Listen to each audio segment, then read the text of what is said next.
The breathtakingly beautiful woman slowly opened her eyes. A man lay beside her. The woman looked at the sleeping man and chuckled softly. This was all part of her plan. The man's name was Frederick. He was the male protagonist of the novel, The Cursed Crown Prince. He was the master of the secret night order, Black Wolf, and the crown prince of the Leperos Empire. And this red-haired woman was named Elia. After much scheming, she had finally spent the night with the man before her. All Elia wanted was his body. She really had to thank him. His usual cold demeanor thankfully wasn't her type. Otherwise, even she might have been captivated by his handsome face. He'd probably find it absurd if he woke up to discover they'd swapped bodies. With that thought, Elia lightly touched Frederick's foot. The next day, Elia's eyes snapped open. They really had switched bodies. She was now Frederick. Rubbing her neck, she thought, even though she'd been prepared, the sensation was still surreal. After all that tossing and turning last night, this body still felt so refreshed. It was truly unfair. Elia looked at her own body in the bed. She really was beautiful. It had been 15 years since she'd transmigrated into this novel, yet she still wasn't used to her own face. She was the youngest daughter of the Chandler ducal house and the renowned beauty of the empire, Elia. 15 years ago, she was just an ordinary university student when she transmigrated into the body of the young Elia. She had been utterly astonished. Fortunately, after all these years, she had grown accustomed to this life. Now, she had a reason for wanting to use the Crown Prince's body to escape. This novel was actually a rather explicit romance. Simply put, it was about the Leperos Empire sending Crown Prince Frederick as a hostage to the enemy nation of Ushvin during wartime. Then, the cursed Crown Prince Frederick eventually fell in love with the female lead who helped him break the curse, and they lived happily ever after. However, Elia's Chandler ducal house was sentenced to utter annihilation by a crazed Frederick, because initially, when Frederick discovered something was wrong with his body, he summoned a doctor for treatment. Unfortunately, Elia's older brother, Cedric, attempted to treat him with herbal remedies, but ultimately failed. It was bound to fail because it was a curse, not an illness. But Frederick, driven mad by the curse, accused the Chandler family of treason. Her family was ultimately destroyed. Considering this matter concerned the survival of her family, Elia came up with a solution at this critical juncture. This was the most bizarre manhwa female lead she'd ever seen. Other female leads outsmart White Lotuses, but she swapped bodies with the male lead. Because this concerned the survival of her family, she remembered the method the novel's female lead used to unravel the curse, an antidote. A magic potion that needed to be consumed at the same time every day for 15 consecutive days. Everything else could be prepared, but Crown Prince Frederick had a deep-seated fear and loathing of magic. Even if she explained it to him, the mere fact that she knew about the curse could be construed as treason. There was only one option left: to take over Frederick's body and drink the potion herself. Looking at herself in the mirror, she thought it had been a long and arduous journey to get this far with Frederick. From the moment Frederick returned as an adult, Elia had intentionally gotten close to him and seduced him. Because she had an ulterior motive, she was always the one trying to please him. Frederick's attitude towards her remained icy. If Frederick had been kinder, she might have felt a pang of guilt. But even now, he still didn't seem to have fallen for her. It didn't matter, though. Elia recalled last night. Lightning cracked across the sky, accompanied by torrential rain. She had finally seized the opportunity to achieve her long-held goal. Now, Elia felt a bit frustrated. She'd gone through so much trouble to help him break the curse, yet she wouldn't hear a single word of thanks. Oh well, her goal was only Frederick's body anyway. Frederick looked out the window.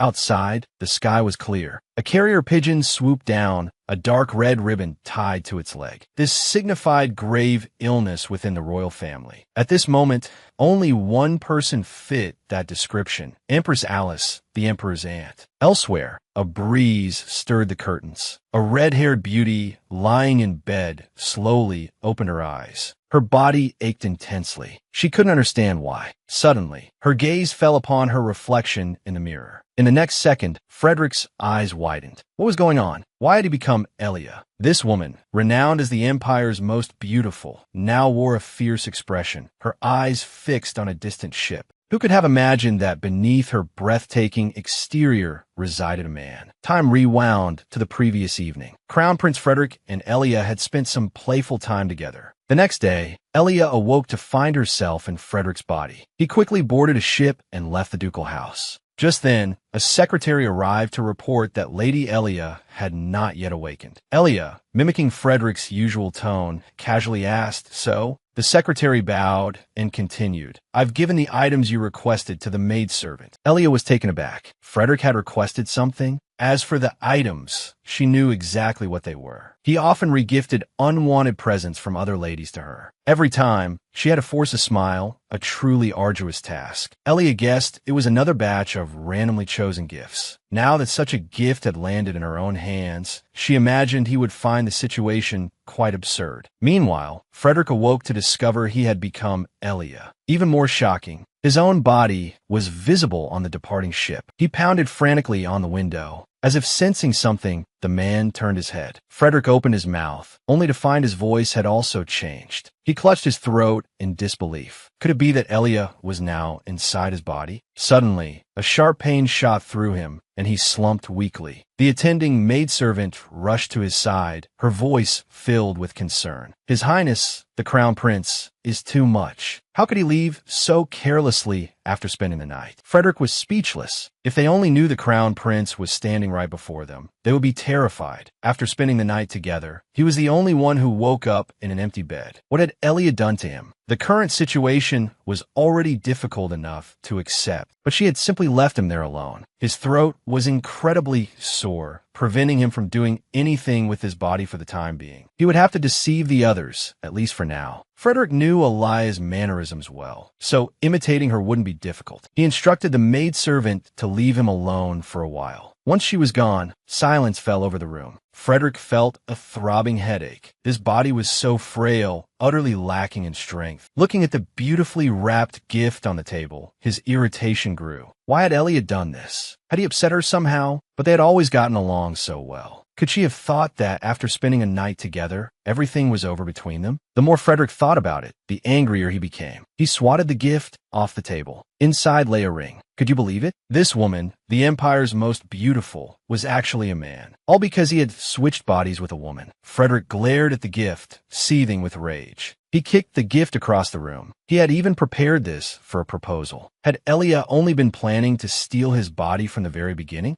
After the ordeal, Frederick returned to the Chandler ducal house. Looking at Elia's room, he recalled the Elia of the past, the woman who always greeted him with a sweet smile. He couldn't understand. Had Elia's unwavering devotion truly been a facade? All for this? Although it might have seemed insignificant, he had tried his best to show her how much he cherished her. Because he always smiled, as if he completely understood everything she said. So she thought. Elia assumed he would gladly accept the position of crown princess. Did he really just leave me here? Was that his answer? Frederick gritted his teeth. Elia impersonating me shouldn't raise any suspicion. He must have planned this in advance. He clenched the mirror in his hand. If Elia isn't after power, then what is her motive? In the past, the enemy nation, with its overwhelming force, persecuted the people of the Leperos Empire. To ensure the safety of his people, he was taken hostage by the enemy nation. At the time, he was deeply reluctant to leave. But the ones who made this decision were the emperor and empress, his own parents. He was nothing but a pawn they discarded. He soon arrived in the enemy nation, the kingdom of Ushvin. In the residence prepared for him, he never felt safe for a moment. Poison, assassinations, kidnappings, almost every night, his attendants lost their lives serving him. At that moment, the crown prince, born into privilege, finally understood. Only by becoming strong could he protect those around him. And becoming strong meant burying everything within his heart. To survive, he forged himself into the ultimate weapon. He also spent considerable time bribing enemy mercenaries, working with them to rescue countless citizens of the Leperos Empire. Finally, he awakened the legendary weapon, the demonic dragon sword, and led the Black Wolf Knights, creating a legend of undefeated victories. Thus, Luan, who had left as a hostage, returned to the Leperos Empire as a war hero. At the celebratory banquet for his return, he met Elia, renowned as the most beautiful woman in the empire. Her unique red curls and elegant gown accentuated her stunning beauty. Everyone called her the rose of society. Her beautiful appearance and melodious voice would have surely set any callow youth ablaze. But he was no longer such a naive child. He could even see the calculation in her eyes. But what was her true objective? She was the youngest daughter of the esteemed Chandler family, the highest-ranking family in the Leperos Empire. Love from her family, wealth, even power, she had it all. He was intensely curious why Elia would deliberately approach him, constantly inventing all sorts of excuses to linger by his side. Completely unaware that he had seen through her, she continued to persistently entwine herself around him, a radiant smile perpetually adorning her face. This woman was truly cunning. She pulled out all the stops to win the crown prince's heart. However, Frederick had long since seen through her charade. Yet, even after being exposed, Elia maintained her radiant smile, clinging to his side. She even confessed to him, "I've always dreamed of one day visiting this flower field with your highness. I hope this beautiful scenery can alleviate your fatigue and bring you a moment of peace." Her gentle, subtle approach. Suddenly, Frederick felt that giving her everything she wanted wouldn't be so bad. Making her the crown princess, and in return for the power she gained, she could use her clever mind to assist him as crown prince. He was clearly considering everything for her benefit. Why was Elliot doing this? Frederick was furious. He wanted to go to the palace right then and confront her, but his current physical condition was simply too weak. His whole body felt feeble, his arms trembling. Damn it, Elia even calculated this far ahead. The next day, Elia, in Frederick's body, asked a servant, "Is mother feeling unwell?" Because that day, she had received a carrier pigeon with a dark red ribbon tied to it. The servant replied, "That signifies someone in the royal family is seriously ill." However, Her Majesty the Queen said the sunshine was lovely and just returned from a walk in the courtyard. It seems that bird was sent as a prank, or perhaps it flew here by accident. Elia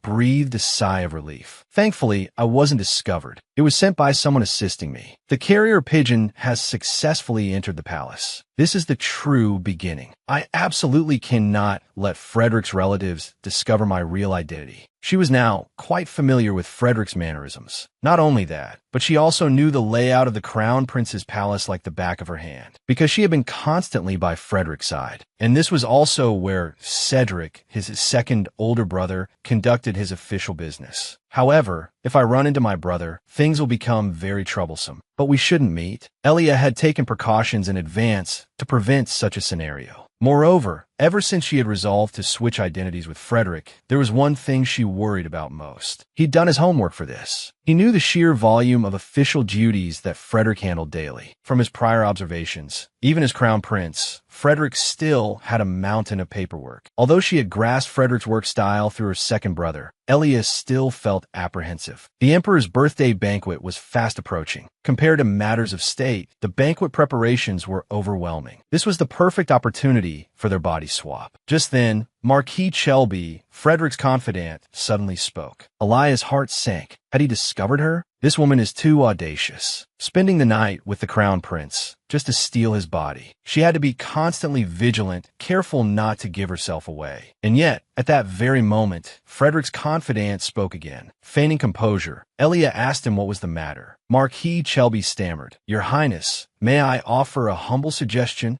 Elia stared at him. Could he have realized I'm a fake? She listened intently as the Marquis slowly began. "I've been observing you, Your Highness, and you seem to have had a restless night. Perhaps you should return to your chambers and rest. If you appear fatigued, I won't be able to explain it to His Majesty." Elia breathed a sigh of relief. So it was just that. She would follow his advice. As Elia stood to leave, she suddenly remembered something and instructed the Marquis to find a book for her. A book titled The Tragedy and Comedy of Dane, a story of the Empire. It's not in the palace library, so you'll have to search the city for it. As for why the book wasn't in the palace, that was because Elia had already pulled some strings behind the scenes. The Marquis eagerly agreed, declaring that he would absolutely find the book. After all, this was the first time the Crown Prince had entrusted him with a personal errand. Elia watched the Marquis depart, calculating that in a few hours, she would have the book in hand. Her accomplice was waiting in the city. He would claim to have only one copy left and hand it over to the Marquis's men. The Marquis would then bring the book back, unaware of what it contained. Good. So far, everything was going smoothly. In the next 15 days, she just needed to break the curse on Frederick, and she would be free. Meanwhile, Frederick stared at his reflection in the mirror, speechless. The attending maids gasped, covering their mouths in shock. "Heavens, Your Highness, what did you do to Lady Elia?" Elia's body was covered in red marks. Even Frederick, the culprit, was stunned. What had happened? He hadn't expected to leave so many marks. His own body never bruised unless he was seriously injured. Was the Duchess's body really this fragile? Frederick gritted his teeth. Damn it, was he the only one who had lost control? The maids continued to fuss, indignant on their lady's behalf. Frederick, however, had a splitting headache. He was the one who had been abandoned, wasn't he? At this rate, by tomorrow, the entire ducal house would be calling him a scoundrel. And if this got back to Elia's two older brothers, who were fiercely protective of their sister, what would they do? The thought made Frederick close his eyes and think. Elia wouldn't have done this without a reason. There had to be an explanation. But whatever it was, he wouldn't let this woman, who had stolen his body and run, get away with it. If a man and a woman spent the night together, they should get married. Besides, he had to get his own body back. What method had Elia used to swap their bodies? The only suspicious thing about that night was the spring breeze night. If that was the cause of the body swap, would spending another night together reverse it? This is the most bizarre female lead I've ever encountered. Others try to win the male lead's love. She just steals his body. Elia had been in Frederick's body for several days now. Thanks to her thorough preparations, she could flawlessly perform Frederick's daily routines. She could even dine with the Emperor and Empress. Their relationship with their son, whom they had personally exiled, was strained. Witnessing these scenes always caused a pang in her chest. These must be the emotions ingrained in Frederick's body. But Frederick's body was accustomed to suppressing emotions, to feigning indifference. No matter how much inner turmoil he felt, he wouldn't shed a single tear. He must have learned to control his feelings from a young age. Although the thought of Delhi like this stirred something within him, it was irrelevant. His mission was to break Delhi's curse and save his own family. The Marquis respectfully inquired if the meal was finished. As instructed, he had prepared cold water and was waiting for Chandler, a messenger from the Duke's estate, specifically from Lady Chandler. Elia turned, dismissing the messenger as unimportant and telling the Marquis to send them away. This was the fourth time. Exasperated, she curtly ordered the Marquis to withdraw. Delhi, despite his taciturn nature, was an intelligent crown prince. He must have realized by now that she had taken over his body. Therefore, meeting him before the deed was done was out of the question. Even with their bodies swapped, the moment they touched, their souls would return to their original forms. This elaborate body swap was solely for the purpose of lifting the curse. There was no room for error. Elia reached for the book in front of her. Painstakingly prepared, it contained the letter she sought. She began to leaf through the pages. Finally, she found the hidden packet. The powder Elia had smuggled and was finely ground antidote. Dissolving it in cold water would easily yield the cure. She prepared the solution in advance, intending to drink it at 4 o'clock. The bitterness was almost unbearable, but thankfully, only 1 week remained. In a week, it would be the 16th day since she had stolen Delhi's body for the survival of her family. This woman had meticulously plotted every step. First, she seduced the crown prince, sharing a night with him. Then, she seized control of his body. In 1 week, it would be the 16th day since Elia had taken over Delhi's body. On that day, the curse would be lifted and they would return to their own lives. By then, news of the crown prince's cold treatment of Lady Chandler would have spread far and wide. Once back in his own body, Delhi would undoubtedly seek her out. She would feign heartbreak and reject him, garnering sympathy while Delhi suffered the humiliation in silence. Even if they met again later, she could feign ignorance, claiming she had been terrified upon waking up in the wrong body. She would pretend to know nothing about the curse and maintain the charade to protect the crown prince's reputation. Elia planned to keep Delhi completely in the dark about the curse. Delhi's curse had been cast by the vengeful Grand Duke, whose assassination attempts had repeatedly failed. He had hired a sorcerer to place the curse upon Delhi. The curse dictated that any woman who shared a night with Delhi would swap bodies with him. Once the curse was triggered, the Grand Duke planned to eliminate the woman, trapping Delhi's soul and erasing him from existence. With the body of the future emperor, the Grand Duke could seize power. However, if Elia succeeded in breaking the curse, Delhi would be safe. The emperor would then likely choose a suitable bride for Delhi from among the noble families. Elia, however, had no desire to be that bride. Delhi's personality was simply too unpleasant. Since childhood, Elia's parents had instilled in her the importance of marrying a handsome and respectful man from a family of equal or higher standing than the Chandler dukedom. They would likely choose someone from a family like the Counts of Sibane. Just then, Pierre Sibane arrived at the door. Elia bade him enter. "Speak of the devil, and he shall appear." A man with striking white hair entered. Elia, gazing at his handsome features, felt a surge of satisfaction. After all, he was a potential husband, but his expression was different than usual. His usual gentle smile was replaced by a cold indifference. What could be the matter? Elia asked him his purpose. Pierre replied that he had encountered the messenger from the Chandler dukedom on his way. "Didn't you intend to see him?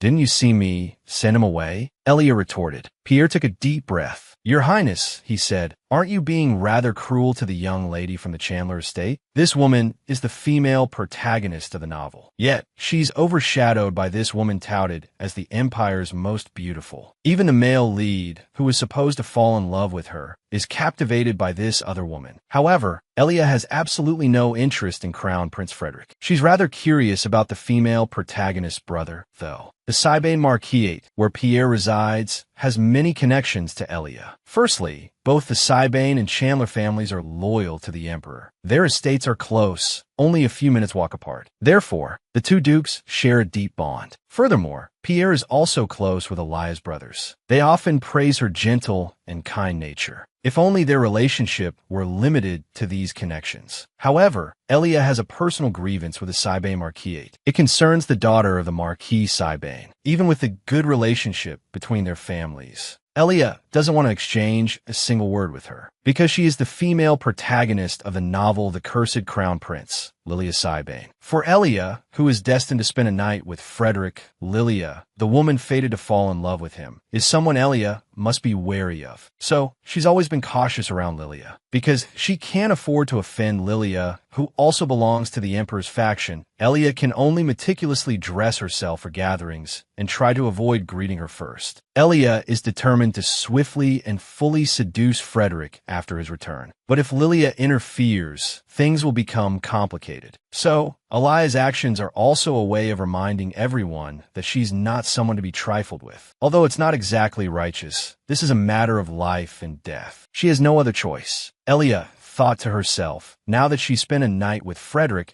she can take the initiative to greet Lilia next time. But before that, she should give Pierre a response. He will express her anger for her, and the target of that anger is the arrogant crown prince. She's truly grateful, but he is Frederick now, so she has to be callous. Elia looked at Pierre. "You're asking me if I'm being too harsh on the young lady from the Chandler estate, aren't you? This is my affair. I'll handle it myself." Pierre hesitated, wanting to say something but lacking the standing to do so. He could only coldly reply, "Very well." He then continued, "There's another matter I came to discuss with your Highness. Would you be able to accept the request from the Duke of Chandler's eldest and second sons? Their younger sister hasn't been well lately, so they wish to take a few days leave to be by her side." Elia was secretly delighted. Her brothers were truly wonderful. These two, who held official positions within the palace, were willing to use up all their vacation days for the year. They hadn't left the ducal estate this whole time. Right now, Frederick must be basking in the overflowing love of her brothers. Thinking of this, Elia replied to Pierre, "I approve." This handsome man would never imagine that the object of his affection was right in front of him. And most importantly, she had become a man. As Pierre turned to leave, he asked Elia, "Will you be attending His Majesty's birthday banquet with Lady Elia?" Frederick hadn't mentioned this to him, so Elia promptly replied that they would not be attending together. Hearing this, Pierre smiled faintly, a weight lifting from his heart. That's good. Meanwhile, Frederick was reveling in his brother's care. One brother brought tea, the other a doll, hoping to cheer Elia up. Frederick, however, just thought they were mad. 3 meals a day, plus afternoon tea. The brothers dedicated every waking moment to their sister. In the Crown Prince's palace, these two, usually like tigers, had transformed into docile kittens in front of their sister. The brothers suggested, "Why don't we take a stroll in the courtyard, just like when you went to Boss Island?" Boss Island? Frederick thought again of that beautiful and cunning woman, the woman who stole his body. Seeing their sister's expression darken, they realized their mistake. They quickly tried to console her. "You should go and rest. We bought you lots of cakes and pastries. Enjoy them. And never forget, we'll always support you." With that, they left. But Frederick was losing his mind. He had been kissed by two men. He glanced at the doll beside him. Why would Elio like dolls? He tossed the doll aside. Today was the 15th day since they swapped bodies. He was tired of this charade. How much longer would this situation continue?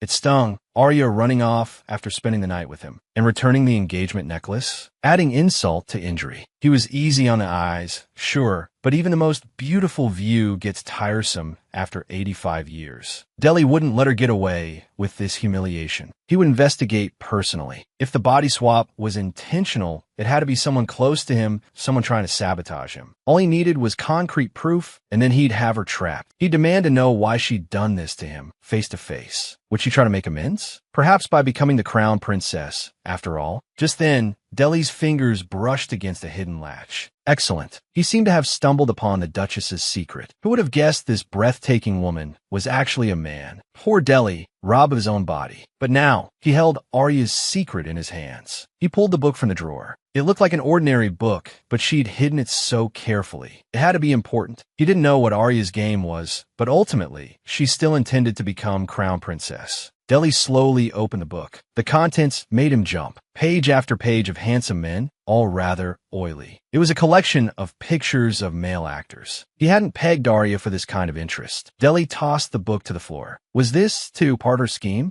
Deli returned to the bedroom, defeated. He flopped onto the bed, fumbled for a moment, then pulled out a hand mirror. Staring at Arya's face in the glass, Deli hardened his resolve. He would find a way to reverse this. But if he couldn't return his own body, would he ever see that smile again? He was completely captivated. Deli lay on the bed, helpless. Another day passed. Yet, the disaster he feared never came. On the morning of the 16th day, Deli was back in his own body. He stared at his familiar bedroom, stunned. He was truly himself again. But what about Arya? Meanwhile, Arya too awoke. Her long-planned scheme had finally succeeded. The curse was lifted, and her body was completely unharmed. Knowing Deli, he should have left some significant mark, some prize for having used the crown prince's body. Her room was as impeccably clean and tidy as always. There was no sign of any disturbance. Iba, her maid, peeked in to greet Arya. She hadn't said anything out of the ordinary. It seemed Deli had played his role well. She had expected Deli to storm the palace, demanding to see her after she'd repeatedly refused his request for a meeting. But he hadn't come. One less problem to deal with. Arya asked Iba to prepare some refreshments. Iba was delighted. Her mistress's appetite had finally returned. Iba turned to leave, but Arya called her back. "Oh, and Iba, would you ask my family if they'd care to join me for a simple tea?" This woman, renowned as the empire's most beautiful, had been toyed with by the crown prince and then abandoned on an island. Yet, incredibly, she had switched bodies with him. Out in the courtyard, her brothers were commiserating with their parents. How could the crown prince do this to our Arya? Speak of the devil. Arya arrived, radiating energy. She was finally back with the family she was determined to protect. Seeing his daughter's spirit restored, the Duke was teary-eyed, practically ready to pull Arya into a hug. The Duchess teased. "Who would have thought your father would be so affected by the royal scandal?" Arya smiled softly. Being with her family was the greatest comfort. Before going to Ribe Island, she had enjoyed tea with her brothers, just like this. The memory brought a shadow to her face. Noticing her somber expression, her brother gave her a thumbs up. "Whoever disrespects you, just kick them where it hurts. Leave the rest to me, your doctor brother." Arya laughed, genuinely amused. It was so good to have her brother by her side. The peaceful moment was shattered by a guard. "Your Grace, His Highness the Crown Prince commands Lady Arya's presence at the palace." The Duke immediately refused. The guard looked distressed. "His Highness said if Lady Arya does not arrive at the palace within the hour, he will come here himself." Arya took her father's hand. "As the Emperor's envoy, how can I disobey the Crown Prince?" The Duke, however, declared there was no need to sacrifice his own life for the family. Arya stood up resolutely. She was an adult now, and she had long anticipated this summons. She reassured everyone, promising to return quickly. Truthfully, she had been waiting for this moment. As the carriage came to a halt, Arya stepped out and saw Deli. Feigning ignorance, she asked, "Are you here to greet me?" Deli frowned at her, while Arya met his gaze with a sweet smile. The climax of her plan had finally arrived. This man, who had been infatuated with the crown prince just a fortnight ago, now regarded her with utter coldness. Deli led Arya to the garden and demanded to know what she had done to his body. Arya remained silent, her expression impassive. Deli was taken aback by her sudden indifference. She had always been so cheerful towards him before. Just then, Arya spoke. "Your Highness, I don't know what you're talking about." Deli was speechless. Was she still pretending? He decided to confront her directly. "Arya, you must know something about our bodies being swapped." Arya felt a headache coming on. He was indeed clever. He had seen through her charade. It seemed she had no choice but to resort to plan B. Looking away, she said, "I know our bodies were swapped, but it was very sudden. I only acted as I did to protect your Highness's reputation." She had been acting all along. Deli was angered by her explanation. Did she think he would be so easily fooled? Any normal person, upon realizing they were in another's body, would have consulted him immediately. But Arya had abandoned the person she had spent the night with and run away. Arya found Deli strangely emotional today. She, however, had her excuse prepared, because at that time, a carrier pigeon with a dark red ribbon flew to the island. As a noble, you should know what that signifies. That's why I returned early. Do you have anything else to say to me? Deli clenched his fists. She had ignored the messenger. What did that mean? She was definitely hiding something. Deli's voice rose in anger. "For half a month, you've been avoiding me, refusing any contact. How do you explain that?" Arya sighed inwardly. He was truly relentless. What a terrible personality. Even in his anger, however, he was undeniably handsome. But this would likely be the last time she would see his handsome face up close. Arya explained, "I avoided your Highness's messengers because I wanted to keep my distance from you." Deli was bewildered. Why keep her distance? What had he done wrong? Arya's voice was cold as she delivered the final blow. "Because I no longer love you, your Highness." The woman who had always greeted him with a smile now claimed to no longer love him. What would he do? Deli was stunned. His brow furrowed deeply as he turned his head away, his thoughts suddenly in disarray. Arya was puzzled by his dramatic shift in mood. Just a moment ago, he had been glaring at her with a look that could kill. He had never even spared her a glance when she used to follow him around. Was he regretting his actions now? She had been hurt many times by his indifference. Arya spoke softly. "No, actually, I rather dislike your Highness." Deli felt as if he'd been struck by lightning. He asked miserably if she was serious. Receiving her affirmation, Deli stared at her with a pathetic look in his eyes. Arya was astonished. She had never seen him wear such an expression. She turned to leave, saying that if there was nothing else, she would be going. Deli stopped her anxiously, asking why she had always followed him before. Feigning sadness, Arya replied, "Because I thought that one day your Highness would give me a gentle smile." Remembering the past, she felt a pang of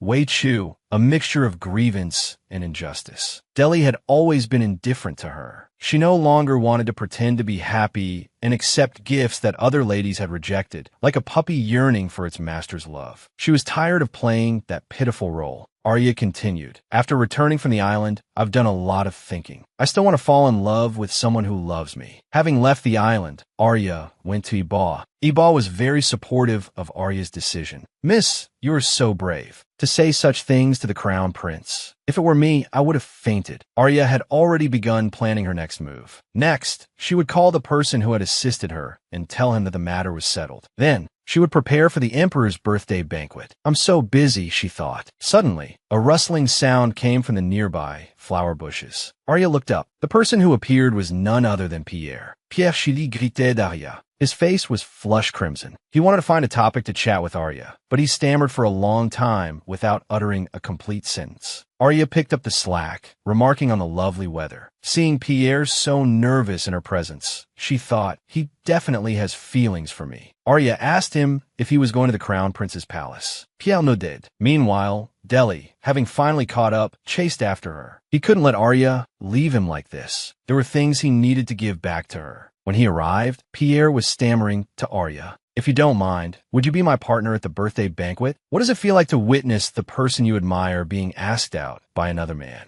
Pierre shyly asked Arya. If you don't mind, would you be my partner at the birthday banquet? I'm sure many people will ask you, but I still hope you'll give me a chance. Arya looked at Pierre. He was indeed a suitable partner. They were both descendants of the Emperor's line. Having known each other since childhood, they knew each other well, with no scandalous secrets between them. He always wore a reassuring smile, and his voice was gentle, no matter how she considered it. He was the ideal partner, but she couldn't give Pierre a definite answer yet. Pierre smiled understandingly, indicating that Arya could tell him whenever she decided. After listening, Arya teased, I heard the night order's carrier pigeon even delivered a love letter to you. They chatted for a bit, and Pierre offered to escort her back. Just then, Deli stepped out. Seems the 7th night order has a lot of free time, Pierre remarked, surprised to see it was Deli. Arya was startled. How'd he find her here? And since when had he been watching? Arya curtsied to him. Pierre bowed and said, Your Highness, I apologize. I saw the lady and chatted with her briefly. He then turned to Arya and said he would await her reply before taking his leave. Watching Arya's lingering gaze, Deli seethed with anger. He gritted his teeth and said, Arya, if you have time, let's talk. Arya was impatient. Didn't we just talk? Why does he want to talk again? He must want to ask about the curse. The more she talked to him, the worse the situation would become. It's best for someone with secrets to stay silent. Tears welled up in Arya's eyes and streamed down her face. She sobbed, saying nothing, and Deli's heart softened. He looked at Arya, then finally turned his head away, his back to her. The meaning was clear. He was allowing her to leave. Arya wouldn't let such a good opportunity slip away. She quickly took Ebaw and headed towards the carriage. She didn't want to waste any more time talking to Deli. She hoped she wouldn't have to face him again. The girl who had been sobbing just a moment ago now broke into a radiant smile. Ebaw was puzzled. Miss, weren't you just crying? Arya explained. Perhaps I cried so hard my tears dried up. Ebaw breathed a sigh of relief. Arya looked out the window, pondering the events that had just transpired. Although she had managed to avoid Deli today, he had, after all, taken over the Crown Prince's body, and Deli was certainly capable of it. While he himself hadn't left a trace, he was the Crown Prince. Even if innocent, he could easily fabricate a crime against Arya. She absolutely couldn't let him do that. Her only option was to feign injury at his hands, creating the illusion of distance between them. Ebaw had mentioned how he often stared at his reflection. Was it because he was constantly scrutinizing his appearance? Unexpectedly, the cold-hearted Deli had agreed to her request. It seemed he was rather fond of this face after all. Arya considered a permanent solution. If only she could bewitch Deli to the point of madness, she wouldn't have to worry about her family anymore. But Deli wasn't the type to betray his country for a romantic interest. It was a hopeless fantasy. Arya instructed Ebaw that she was preparing new jewelry and needed her to contact the jewelers. She needed to prepare tea for her guests, as she intended to reward the assistants at the jewelry shop. That night, Deli pondered the day's events. Arya's tears, they had to have been an act. It was almost comical. He had honed his sharp intuition to survive in a hostile country, and yet she had feigned tears right in front of him. And even knowing they were fake, he had still let her go. He hadn't even begun to question her, and she was already so eager to escape. What a clever, cunning woman. But after their conversation, Deli was certain. The body swap had to have been her plan. Otherwise, there was no reason for her to flee. Deli looked at the exquisite box in his hand. It contained the engagement necklace he had intended to give Arya on the island. He had thrown it away in anger during the body swap, but the steward had retrieved it. Arya was so intelligent. He had planned to negotiate with her, to offer her the position of crown princess. But before he could even ask, this had happened. Just then, the Marquis arrived, a smile on his face. He presented the tea, asking Deli if he would like to try some, as he had been enjoying it lately. Inspiration struck Deli. He ordered the Marquis to fetch the royal physician immediately. He needed a physical examination. This time, he would finally find Lady Arya's weakness. He pictured her, this breathtaking woman, weeping and begging for the crown prince's forgiveness. However, this was all in Deli's imagination. Just moments ago, B1 Sideli had finished drawing blood, stating the results would be ready a week before the birthday banquet. You said that by drawing blood, you could determine what I've ingested, correct? Deli inquired. Report to me as soon as the results are available. Sideli bowed and withdrew. Deli pondered. After taking over his body, Arya might have consumed a soup made with poisonous herbs. If that were the case, how should he punish her? This brought him back to the image he had conjured earlier. Arya, the woman who had stolen his first night, begging for mercy. He truly anticipated it. The next day, Arya's room was filled with jewels and necklaces. Eba gasped at the sight, awestruck by her mistress's beauty. The thick, red curls, the unique golden eyes, her exquisite figure complemented by the elegant gown. She was breathtaking. Arya suddenly recalled that ever since her first grand debut, her father had always consulted her on the design of her formal attire. From a young age, Arya had received letters from top designers. In high society, battles were often fought over fashion. It could be said she had many allies. Eba exclaimed, "Miss, this gown, it must be from a top designer. You'll be the most dazzling at the birthday banquet." Then, she presented a box filled with letters. "Miss, have you chosen your escort yet?" Arya paused, considering. The birthday banquet was only a week away. It was indeed time to decide on an escort. Arya picked up a piece of stationery and began to write. After sealing it with wax, she instructed Eba, "Send this letter to the Earl of Siberian's manor." "Miss," Eba inquired, "does this mean you've chosen young Master Pierre?" Arya nodded. Pierre seemed the most suitable choice. Besides, he had extended the invitation in person. It wouldn't be proper to refuse. Eba turned to deliver the letter. At the door, she reminded Arya that the Duchess was waiting for her to join her for dinner. Arya smiled and said she would be there shortly. At the dining table, the Duke beamed at his beautiful daughter. "That dress is quite lovely," he complimented. He then began praising Arya. "I knew it. Your discerning eyes just like your mother's." Arya smiled, then asked why her brothers hadn't come. Her mother explained that Aron would arrive shortly, and that Sideli had been urgently summoned to the imperial palace. A sense of foreboding washed over Arya. Such a sudden summons. Could the Empress's condition have worsened? The Duke clarified. His Highness the Crown Prince recently underwent a physical examination. Sideli has gone to analyze the results. Arya's heart skipped a beat. Deli had a physical examination? He must have had it done immediately after regaining his body. Clever indeed. The herbal remedy Arya had consumed to break the curse undoubtedly contained toxins. Although intended as an antidote, if discovered, she would be executed for such a treasonous crime. Her family would surely be implicated. That woman, to survive, she actually swapped bodies with the Crown Prince. However, Deli was no fool. He'd had the examination on the very first day back in his own body. Arya stifled a laugh. Did he really think she hadn't anticipated this? As a precaution, on the last day of the body swap, Arya had consumed a tea that neutralized the toxins. While a blood test might reveal the presence of harmless components, those plants wouldn't reveal Arya's true intentions. Once again, she was a step ahead of Deli. Just then, Aron returned. Seeing Arya's cheerful expression, he asked if something good had happened. Arya simply replied, "Nothing in particular." Lost in the thrill of her victory, she hadn't considered that Deli's test results might deviate drastically from her expectations. In the Imperial Palace, Sideli examined the report. The blood work shows no abnormalities. Deli inquired, "Is there any possibility of assassination?"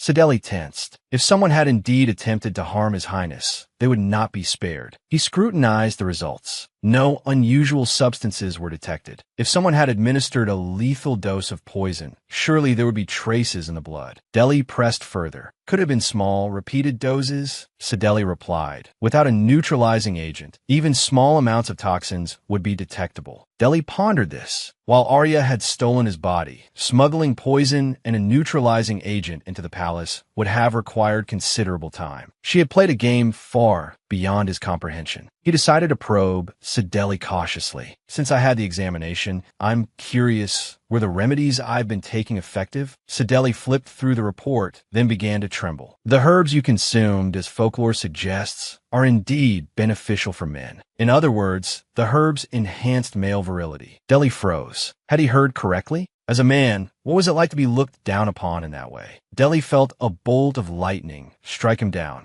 Arya had been consuming herbs beneficial for men. Did that mean she left him because he hadn't satisfied her? After a moment of stunned contemplation, Deli stared at Sideli incredulously. "Are you jesting?" Sideli, struggling to contain his laughter, replied, "I am merely answering your Highness's question." Deli stared down his own lap, bewildered. Was Arya mocking him? He was now hypersensitive, even interpreting Arya's claims of not loving him as lies. Her words about wanting to fall in love with someone who loved her, also a lie. She had claimed to be searching for someone who loved her, yet she had been consuming virility-enhancing tea for half a month. This had to be some kind of provocation. To think that Arya, who had always loved him deeply, would leave him for such a reason. For nothing more than his failure to satisfy her that one night. He hadn't even realized, and had so carelessly given away his precious first time. He had assumed they would marry after sharing such an intimate moment. Deli snatched the report, crumpling it into a ball in his fury. Arya, just you wait. I will not tolerate this humiliation, this abrupt departure. He flung the crumpled paper into the wastebasket and stormed out of the room. On a bench, Arya sat bathed in the gentle breeze. The person she'd enlisted to help her was supposed to arrive today, yet there was no sign of them. Arya yawned, wondering when they would finally appear. She was starting to drift off. Suddenly, Sideli called out Arya's name, his voice brimming with excitement. Arya was surprised. Had her brother returned from the Imperial Palace? Sideli seemed unusually cheerful today. He declared he had something to tell her, something that would lift her spirits. Leaning in close, he whispered the events that had transpired at the palace into Arya's ear. However, Arya wasn't as delighted as Sideli expected. She hadn't anticipated this outcome. Preoccupied with neutralizing the poison, she hadn't considered the other effects the remaining herbs might have. She had only wanted to lift Deli's curse, not humiliate him in this way. He must be furious. The thought dampened her own mood considerably. Sideli, misinterpreting Arya's somber expression, assumed she was still pining for the crown prince. "You're too sentimental, sister," he said, cupping her face in his hands. "Forget about him. It hurts me to see you upset over him," he continued. "Find someone you truly care for. I'll find you 10 suitors. Take your pick. I'm going to find myself 10 boyfriends," he added. "What would you do then?"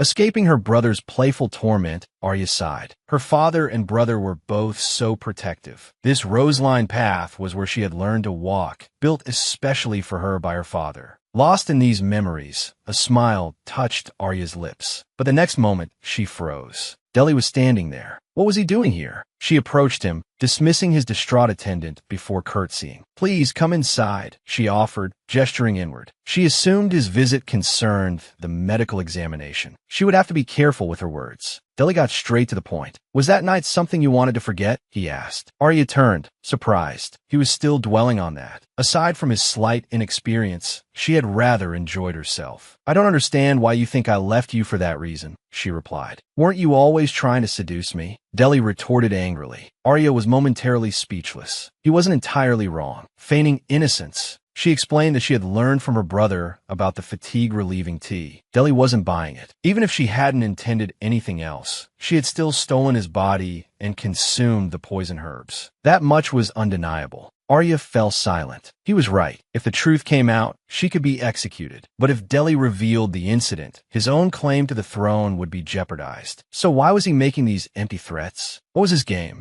Suddenly, Deli began fumbling in his pocket. Arya flinched. Did he have a knife? He pulled something out, and Arya, startled, cried out and stumbled backward. But it was only a necklace bearing the royal crest. Blushing, Deli said, "Consider this a transaction. I'll forget about you tricking me if you become my crown princess." Arya was stunned, but she managed to compose herself and refuse. Looking at him calmly, she said, "This might sound strange, but what I want is love." Deli followed her, incredulous. "That's absurd. You stopped liking me because I didn't satisfy you, didn't you?" Then, he embraced her from behind. "Let's try again. This time, I'll definitely satisfy you." Arya was speechless at his crude words. How could such a handsome man say such things? Did he think intimacy was something he could just summon on command? It was infuriating. If she could, she would have punched him. But now, he had to feign a desperate longing for love. Arya turned to face Prince Deli. "Impossible. I told you before, I don't love you anymore." Arya stared at Deli's handsome face. Seen like this, he truly was strikingly attractive. If he hadn't found her so tiresome, she would surely have been completely captivated. Deli sighed, his tone hardening. "I'm giving you one last chance. Tell me what the problem is." But Arya had a trump card of her own. She twirled a lock of hair, her voice taking on a coquettish lilt. "Deli, must you speak to me like that?" The tactic worked perfectly. Deli visibly blushed. "I'm trying to fulfill your wishes. Why are you rejecting me?" Arya replied, "Because I don't want any of that." Deli looked bewildered. "Then why have you been following me?"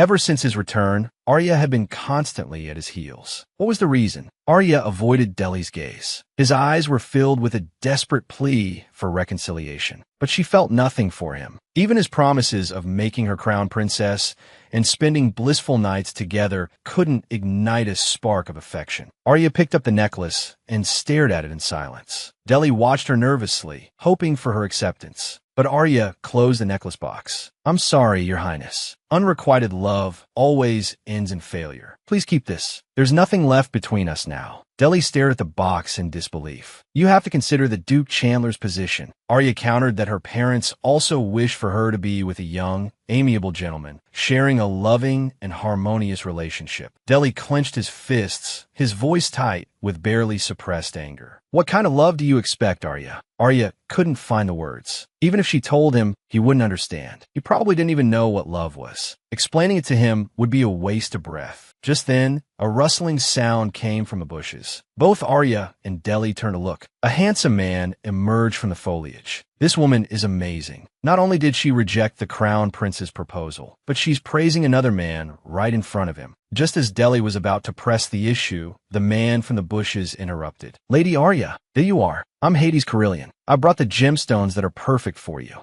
Arya beamed. Hades' arrival was perfectly timed. She turned to Deli. "Your Highness, I apologize. This is my guest. He works at the gemstone shop. I've commissioned some new jewelry for His Majesty's birthday banquet." Deli glanced at Hades. "So, besides me, you have other men. He's so young. Can he truly satisfy your desires?" "He's thin as a twig," Arya explained. "While he may look young, he's of age. Is there anything else you require, Your Highness?" Deli looked at Hades, then turned away. "No, I can't interrupt your time with this young man." He then walked away. Arya watched him go, replaying the events in her mind. She hadn't expected Deli to propose, making her crown princess. While surprising, it was a typical political maneuver. Having a crown princess from the Chandler dukedom would provide a stronger check on the emperor's faction. It would ultimately benefit her family. But before that happened, she might be driven mad by Deli. Dismissing the thought, Arya turned to Hades with a bright smile and invited him inside. Inside the room, Hades blushed and scratched his head in response to Arya's thanks, saying it was his duty. Arya turned and dismissed Eba, asking him to prepare tea and refreshments. She had something to discuss with Hades. Once Eba left, Hades smiled and then stood, dropping to his knees at Arya's feet. "Finally, I can be alone with you, sister. I've waited so long. The flowers have wilted." Hades removed his glasses, gazing intently at Arya. "It's been a while. Be nice to me." Arya smiled. "Yes, it has been a while." Then, stroking Hades' hair as if petting a puppy, Arya said, "You've come at a good time today, Hades. Let me commend you, my associate, Hades Carillion." Hades basked in Arya's touch, a faint blush coloring his handsome features. He then shyly smiled. Who could resist such a capable and handsome young man? Arya continued stroking his head. Just as she was about to withdraw her hand after praising him, Hades leaned in closer, wanting Arya to pet him a little longer. Arya, slightly puzzled, asked, "Did you put on cologne today?" Hades nodded, asking, "Do you like it?" After receiving Arya's affirmative reply, he broke into a wide, almost foolish grin. "Absolutely charming." Yet, Arya said, "Still, I'd prefer it if you could restrain yourself a bit when you come to see me. What if rumors spread that I'm seducing you? You're looking at me with such an intense gaze, Deli might misunderstand." Seeing him unhappy, Arya poked Hades' cheek. Hades sighed and stood up. "Sister, I'm an adult now." Arya feigned nonchalance. "Oh my, have you already had your 18th birthday?" Hades, exasperated, replied, "You're my benefactor. How could you not know this?" Arya claimed to be too busy. After listening, Hades raised an eyebrow. "All right, I understand." Watching his expression, Arya recalled their past encounters. Expressing understanding with a raised eyebrow had always been Hades' habit. He used to make the same expression when they first met. Arya had known him for over 10 years. Back then, he was just a child, covered in dirt when she first saw him. "I heard there was an old man who wanted to sponsor me, so I came to take a look. I didn't expect my benefactor to be such a beautiful young lady." Arya slowly replied, "I'm 2 years older than you. Show me some respect." Back then, after realizing she was living in a novel, Arya began to carefully consider how to get others on her side. So she decided to take a gamble. In the original story, Hades, the illegitimate son of the Tower Lord, lived like a stray dog and eventually joined forces with the villainess, becoming her accomplice. Arya's goal was to approach Hades before the villainess could. Arya was still young at the time and didn't have the resources to sponsor anyone. She went to great lengths to fabricate a false identity. Ultimately, Hades, abandoned by his father and forced to become a pickpocket at a young age, became Arya's valuable assistant. After accepting Arya's sponsorship, Hades built his own power base, establishing the underworld near the imperial capital. And Hades hadn't forgotten Arya, diligently assisting her to this day. Arya, snapping back to the present, asked, "Hades, what do you want for your birthday?" Hades grinned. "Let me kiss the back of your foot. Let's save that for my 20th birthday." "But sister, the atmosphere among the nobles has been strange lately. Although I haven't found any concrete evidence, they seem to be planning something big." Arya's heart skipped a beat. How should she respond? To save her own life, this woman had been meticulously planning every step, even swapping bodies with the crown prince. Yet now, her brow furrowed. Hades' words had struck a chord. Something big? His Majesty might bring up the topic of choosing a crown princess at the upcoming birthday banquet. They must be preparing for that. Since returning from Delhi, the nobles have been most concerned with the crown princess. They must be eager for a noble lady to take the position. But during that time, I was always with Delhi. They must think he's deeply in love with me. Arya told Hades, "I expect rumors about me to circulate soon. Listen carefully and tell me what you hear." Hades looked puzzled. "What kind of rumors? If they're bad, I could just get rid of those who spread them." Arya cautioned him, "You can't just say things like that. The birthday banquet is about to begin. Be patient." Hades grumbled, "They're speaking ill of you, sister. Am I supposed to just listen quietly?" Arya stood up, a sly smile playing on her lips. "Have you ever seen me go easy on someone who provoked me first?" Violent images flashed through Hades' mind. Indeed, his sister had never shown mercy. Arya smiled faintly. "I won't spare them this time either. Don't worry." Later, Hades brought her the following information. Rumor has it that Duke Cadwan, the leader of the noble faction, is exchanging letters with someone abroad. The Duke is quite ambitious. He's the current emperor's half-brother. He's the son of Lady Rady, the previous emperor's lover. Because of his humble origins, everyone in the imperial palace ignores him. But he's never offended the empress. Apart from maintaining the bare necessities, he doesn't have excessive desires for money. He's content with this. He endures a subservient life in exchange for food and clothing. He became the Duke's mother. But Duke Cadwan, in this life of subservience, only feels a deep sense of shame. Time passed, and war raged. The war changed Cadwan's life. Delhi's uncles, who went to the battlefield, and the second, third, and fourth in line to the throne, all died in battle. He instantly became the second in line. To prevent the sorcerers from turning homes into ruins, Delhi was dispatched to the wastelands. With Delhi, the first in line to the throne, absent, Cadwan, naturally, became the most promising heir to the throne within the empire. Afterward, a throng of nobles flocked to Cadwan's side. Cadwan cast a body-swapping curse on Delhi. But even so, he's exchanging letters with someone abroad. What is he planning? The man stared at the documents in front of him, stunned. He had thought the empire's most beautiful woman was just a pretty face. He hadn't expected her to be so talented. Delhi marveled. He had originally intended to find fault. However, Arya's competence far surpassed that of ordinary loyal officials. Delhi leaned back in his chair. Arya was truly an enigma. Just then, there was a knock at the door. It was Pierre.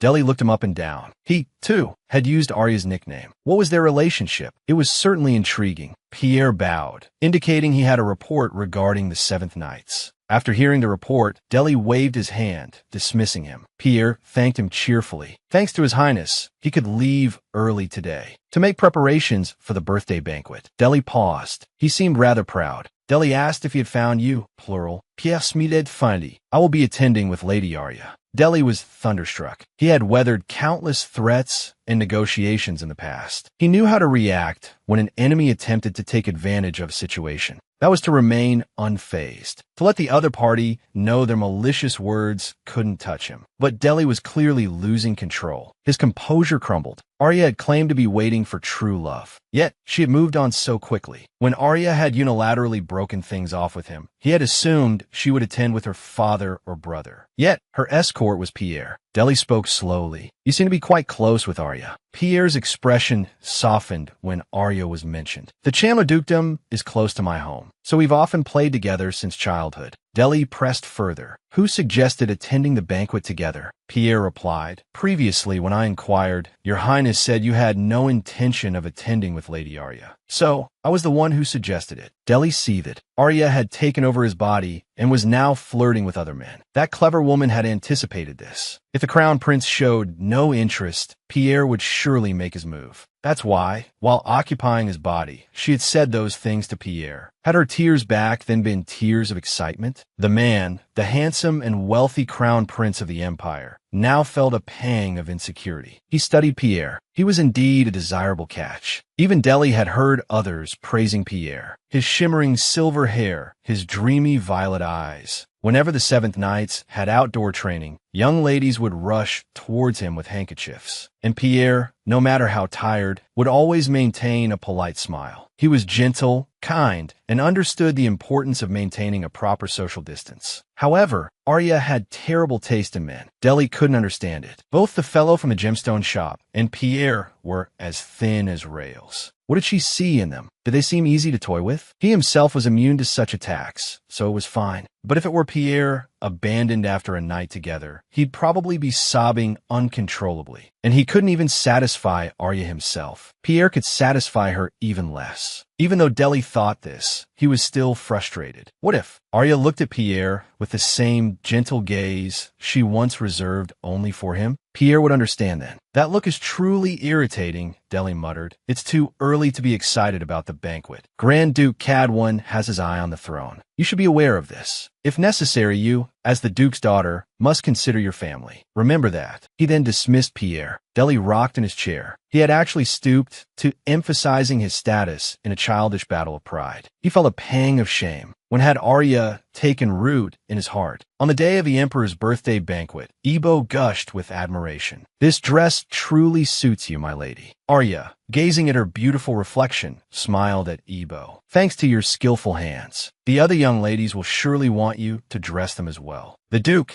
observing from nearby, chuckled. It seems the guards will have their work cut out for them starting tomorrow. Her brother added, and the young lords will be scaling the walls again. Arya looked puzzled. Her father explained, every time you attend a gathering, there are flocks of young men like that the next day. Just then, Pierre arrived. Arya smiled gently. Pierre, the suit looks very nice on you. Pierre blushed at the sight of the beautiful Arya. She was truly stunning. She then turned away. It wouldn't do to stare. Arya knew Pierre was pleased with her appearance. It promised to be an enjoyable birthday banquet. That woman spent the night with the crown prince, yet she attends the banquet with another man. Arya extended her hand to Pierre. I'll be in your care tonight. Faced with the breathtakingly beautiful Arya, Pierre was nervous. Anyone escorting Arya would surely be nervous. He also had a mission to protect her. Arya beamed. Those noble faction members will likely all be there. They're bound to be annoying. I'll be counting on you. Pierre gazed at Arya intently. Tell me immediately if anything happens. If there's anyone you don't want near you. Arya paused. Anyone I don't want near me? Could Pierre be referring to Deli? In the hall, guests mingled and chatted over the music. Just then, a sharp-eyed noblewoman noticed something. They were surprised. Lady Arya and Master Pierre arrived together. Arya glanced to the side. The noble faction's young ladies were there, their gazes full of malice, and they had all gathered together. Were they planning to intimidate her with their numbers? As Arya pondered this, one of the noble women blocked her path. After exchanging greetings, Arya offered a faint smile. It's His Majesty's birthday banquet. Are you all enjoying yourselves? The woman offered a strained smile. Thanks to you. We are enjoying ourselves very much. Arya, wanting to avoid further entanglement, turned to leave, but the woman called out to her. Arya didn't stop. Seeing this, the woman sneered. How strange. Lady Arya's escort isn't Prince Deli, but someone else. Weren't you shamelessly clinging to Prince Deli before? Have you given up now? Do you think you can't become a crown princess, so you're settling for becoming a countess instead? Pierre turned and glared at them, about to speak, but Arya stopped him. She looked at Pierre. Leave this to me. Arya walked towards the noblewomen. Since they initiated the conversation, I should show them my sincerity. Arya rejoined the crowd. It seems everyone is talking about me. When encountering gossiping antagonists, what should the heroine do? Arya approached them fearlessly. So, everyone is discussing me? The woman smirked. Goodness, was I speaking too loudly? I thought you couldn't hear me, my lady. Arya stared at the woman before her. Something about her seemed familiar. Then it clicked. This was the young lady she'd encountered at the banquet, the one she'd attended with Deli and that noble's daughter. Arya recalled that the woman's family had recently acquired a small residence in the capital, having previously lived in a provincial city. Unfamiliar with the capital's social circles and desperate to climb the social ladder, she'd resorted to some truly ridiculous antics. At the banquet, she'd poured red wine on herself, then shrieked, hoping to attract Deli's attention. When he'd looked over, she'd offered a pathetic apology. "Your Highness, I'm so sorry. I fear my scream startled you. I wasn't paying attention and spilled my wine." Arya had seen through the charade instantly. It was a game of manipulation, and the outcome was far from decided. Arya had let out a little gasp,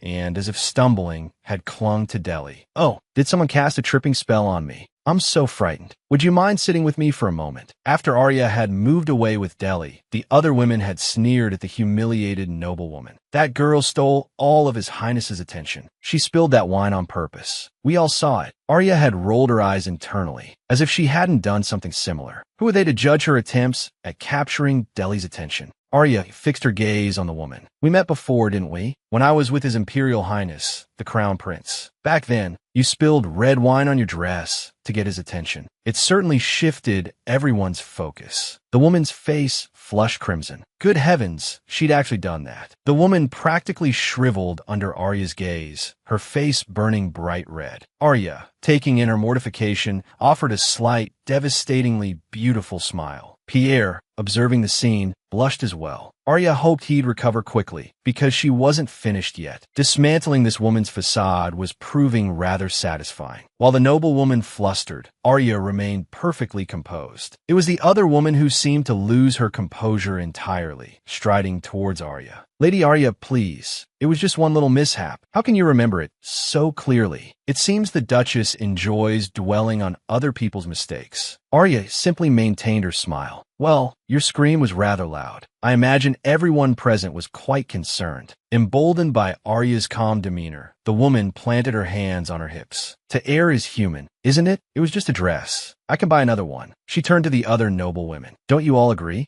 The other young ladies offered half-hearted agreement. Yes, of course. You're absolutely right." Arya watched the scene unfold, noting the forced nature of their support. She spoke softly. "Do you truly believe that?" Then, echoing the woman's words, Arya continued. "It was just a dress? I could buy another one? I'm afraid it's not quite that simple. I've spoken with the designers. I warned them that there might be young ladies who would intentionally spill wine on themselves for attention. So, if they don't want their precious creations ruined, they shouldn't sell their dresses to such people." The woman's face went rigid, as if struck by lightning. Arya continued, "The dress you're wearing now, it wasn't designed by a capital designer, was it? It must have been quite the effort to have it shipped from so far away. But what can you do? It's only going to get more difficult from now on. I think I'll give those designers another little reminder." Arya's words drained the color from the woman's face. She shivered, nearly losing her balance. Two other noble women, unable to stand by any longer, interjected. "Duchess, haven't you been a bit too harsh?" Arya glanced at them. "Oh, and which families do you two belong to?" Silence. Arya had known they wouldn't answer. If they revealed their families, she would certainly remember them. They knew that House Chandler wouldn't let them off easily. Anything involving Arya tended to provoke a strong reaction from her family. If word of this reached her father's ears, an intense tax audit would be the least of their worries. Just then, Pierre spoke up. "It seems they're reluctant to share their identities." Arya smiled. "Then shall we take our leave?" What a pity. What a scene this had become. The social dynamics of the capital were a novel she found herself constantly rewriting. Having just dispatched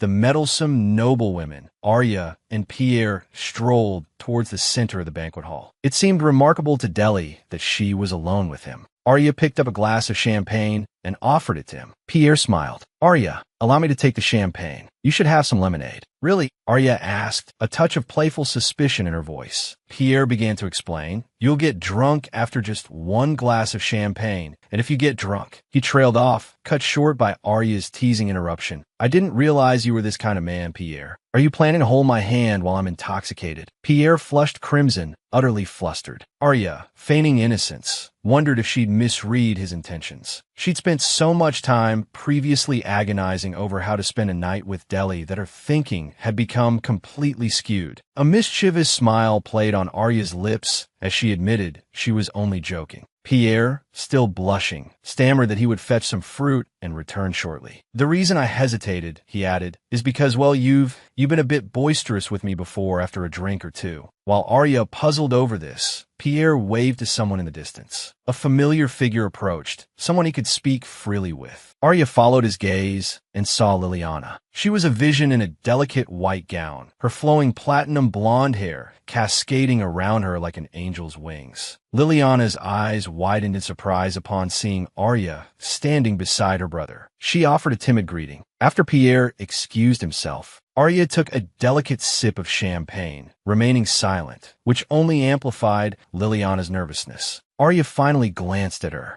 "Liliana, you're aware, aren't you, that I've been keeping him at arm's length? It must be unsettling to be kept away from someone without knowing why." Arya's reason for keeping Liliana away from Pierre was simple. In the original story, Liliana was destined to be with Deli. This was a matter of course for Arya, having transmigrated into the novel. But for Liliana, unaware of the narrative forces at play, being kept apart from Pierre must have been heartbreaking. But now that Deli's curse was lifted, there was no need for Arya to interfere any longer. A gentle smile softened her features. "I envy you, Liliana. You have such a kind brother." Instead of replying, Liliana pinched her arm, a small gasp escaping her lips. You're actually talking to me," she whispered, her voice filled with awe. "It feels like a dream. But it's not, is it?" A wave of fondness washed over Arya as she looked at Liliana. She found her genuinely endearing. "I've heard many young ladies have a secret admiration for Pierre," she inquired. "My brother can be quite oblivious," Liliana explained, a hint of amusement in her voice. They chatted pleasantly, oblivious to Deli, who observed them from a distance. While other villainesses were locked in a constant battle of wits with the heroine, Arya was different. She was chatting amiably with Liliana, even complimenting her cuteness. Liliana beamed. "To be able to talk about my brother with you, it's truly a dream come true." Arya twirled a strand of hair around her finger. "I've spent so much time focused on His Highness, the Crown Prince. I never realized how enjoyable it could be to talk with you. Let's do this again sometime." Liliana, blushing, nodded eagerly. Then, hesitantly, she broached a delicate subject. "About you and His Highness. I'm sorry, I don't know how to say this." Arya understood. Liliana, too, had believed she was hopelessly in love with Deli, eventually giving up due to his perceived indifference. It was almost comical. With a nonchalant swirl of her champagne glass, Arya declared that she had poured her heart and soul into the relationship, and now had no lingering attachments. Liliana glanced around nervously before whispering, "I always assumed you would become the crown princess." Arya was taken aback. "Why would you think that? Everyone here knows how coldly His Highness treats me." Liliana's gaze shifted towards Deli. "I don't mean to upset you, but His Highness is looking at you right now, with such tenderness in his eyes." Arya was bewildered. What was going on? Why would he look at her like that? He usually favored practical, simple attire. Yet today, he had clearly put considerable effort into his appearance. Was he trying to impress someone? Liliana giggled. "Lady Arya, you've noticed it too, haven't you? His Highness must have feelings for you.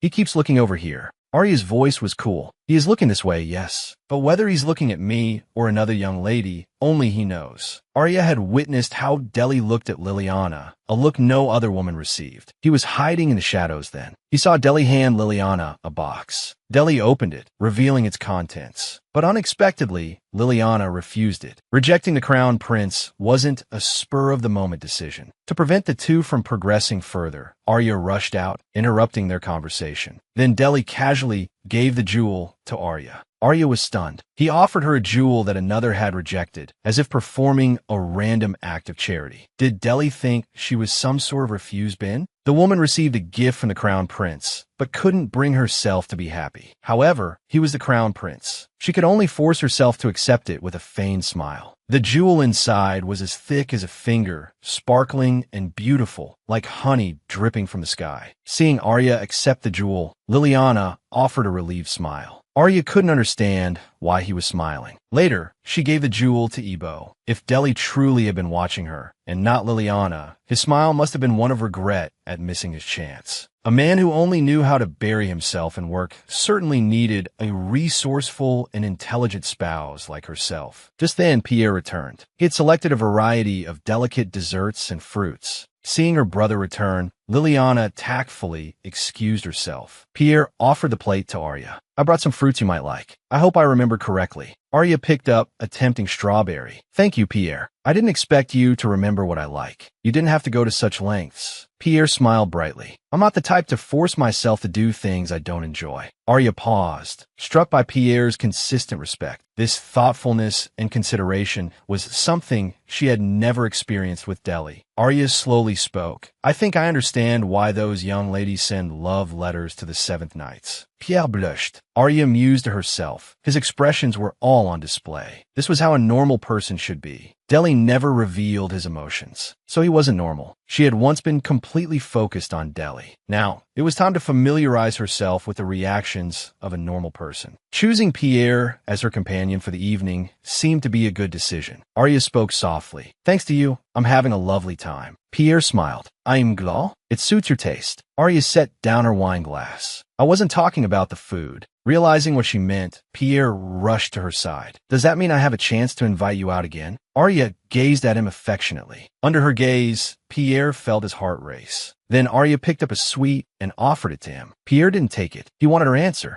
Arya feigned annoyance. Rejecting something I offer you? I'll be very upset. Just then, Deli arrived. He glared at the two of them. How amusing, Arya. What are you doing? The man was jealous because the woman he loved was feeding another man. Arya couldn't understand why Deli was displeased again. Was it because she was feeding Pierre? But what did it matter if he minded? She was in no mood to cater to his feelings. Arya picked up a strawberry, a bright smile on her face. Then she offered it to Pierre. Under Deli's furious gaze, Pierre leaned down and ate the strawberry. Deli seethed. These two were completely ignoring him. Arya, are you going to continue pretending you don't understand what I mean? Arya smiled. I'm sorry. I didn't hear your highness give me any orders. Deli stared at Arya. I recall a time when you understood without me having to say a word. Arya responded coolly. I don't possess such talent for reading minds. Deli moved to take Arya away, but Pierre stopped him. Your Highness, Lady Arya, is my companion this evening. Standing behind Pierre, Arya felt a sense of security. Deli's anger intensified. Are you worried I'll devour the Duke's daughter? Pierre didn't back down. You would hurt her. Then he glanced at Arya with a smile. Your Highness, what I need to do tonight, Deli gritted out, his eyes locked on Pierre's, is keep my partner safe. So I can't let Arya go with you. The air crackled between them, thick with unspoken animosity. It felt as if a brawl might erupt at any second. Arya, sensing the imminent explosion, quickly stepped between them. Your Highness, she said smoothly, I apologize. I've promised this dance to Lord Pierre. If you don't mind, I'll return to you later. A physical altercation would certainly become fodder for gossip among the nobles. Deli was increasingly baffled by her behavior. Since when, he demanded, have you been dancing with strangers at balls? Arya, twirling a lock of hair around her finger, replied, I've always wanted to dance with someone other than family. I just never had the opportunity, because the person I had a crush on wouldn't dance with me. The word struck Deli like a physical blow. You want to dance with me? Arya admitted it with a shrug. But now I can dance with Pierre, so it doesn't matter. She leaned lightly against Pierre's shoulder, the casual intimacy a clear dismissal. Well then, we'll be going, Pierre said smoothly, turning to discuss the upcoming waltz with Arya, their laughter echoing in the sudden silence. Deli watched them go, his expression frozen. His fists clenched, jaw tight, he strode after them. Arya, he commanded, dance with me first. Was this the infamous chase your wife crematorium scenario? The same Deli who had once ignored Arya's every advance was now disregarding his own status to publicly ask her for a dance. Arya stared at him, stunned. Had she heard correctly? She had practically begged him to dance before, only to be rejected time and again. And now he was asking her? Why this sudden change of heart? Was he simply displeased with Pierre? Did he have something he wanted to tell her? Or was he trying to probe further into the body swap incident? If that was the case, she certainly couldn't dance with him.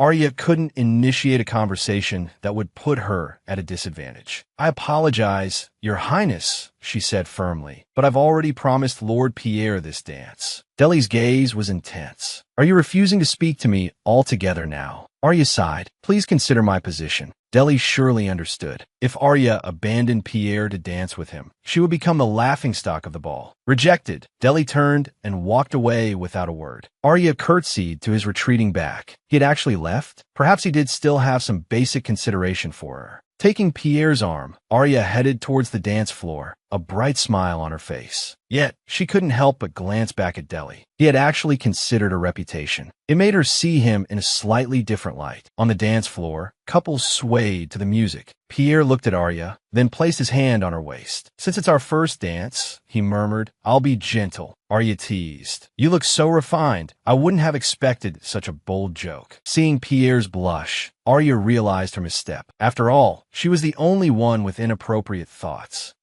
I hear the other ladies making such jokes," she stammered, "so I thought I'd try one." The music started, Pierre said gently, "Let's dance." As they moved across the floor, Arya couldn't help but admire his skill. He was indeed the most sought-after knight captain of the 7th Knights for a reason. Seeing Arya dancing with Pierre, the other nobles concluded she had given up on the crown prince, which meant they had a chance. They flocked towards her, eager for a dance. Arya smiled faintly. Dancing with Pierre first had been the right choice. Just then, a commotion erupted at the entrance. Arya turned to see who had arrived. It was Cadwan, the one who had cursed Deli. The woman who had just rejected the crown prince was now being invited by him again. But this time, she couldn't refuse. Cadwan and the Grand Duke had just arrived. The other nobles swarmed around them, showering them with flattery. Arya sensed trouble. It was best to observe the situation. As expected, Cadwan immediately targeted Deli. "Ah, Deli," he said, a glint in his eye, a familiar face. "My nephew," he continued. "It's been a while. Are you settling into the capital's noble circles?" Arya was shocked. This man, born of a mistress, dared to call the foreign crown prince's nephew? Faced with Cadwan's provocation, Deli responded calmly, "I haven't felt any inconvenience. At least, I've adapted to life in the capital far better than you, who lives in a border town." Cadwan continued his taunts. "But compared to the time you've spent in the palace, you've spent far more on the battlefield. So, surely you must feel some discomfort." Deli didn't answer. Instead, he fixed his gaze on the Grand Duchess. "I believe you should teach the Grand Duchess some manners. Does she have a steel rod in her neck? She didn't even nod upon seeing me. Perhaps because she's so much younger than the Grand Duke, she doesn't understand the royal hierarchy." Deli's words successfully caught the attention of the nobles, and murmurs rippled through the crowd. Saving face, the Grand Duchess offered a curtsy. Cadwan, ever the instigator, chimed in, "I hear that His Majesty is starting to encourage a royal wedding. It seems you haven't found a suitable partner yet. Perhaps I should inquire on your behalf. See if there are any eligible young ladies." Arya knew exactly what he was doing. He was trying to manipulate the situation so Deli would be forced to swap souls with a woman of Cadwan's choosing. Seeing Deli's lack of enthusiasm, Cadwan feigned concern. After all, if left to his own devices, he'll probably never win a woman's heart. It's quite evident tonight, as he doesn't even have a dance partner. Deli extended a finger towards Arya. "If you're referring to a dance partner, I already have one." Arya's eyes widened in surprise. What was Deli playing at? This cunning prince. If she backed out now, it would give the noble ladies an opening. As a member of the Emperor's faction, she couldn't refuse Deli. Refusal would be a major blunder for their political alignment. She had assumed that Deli's willingness to let her dance with Pierre meant he had given up. She hadn't realized he was waiting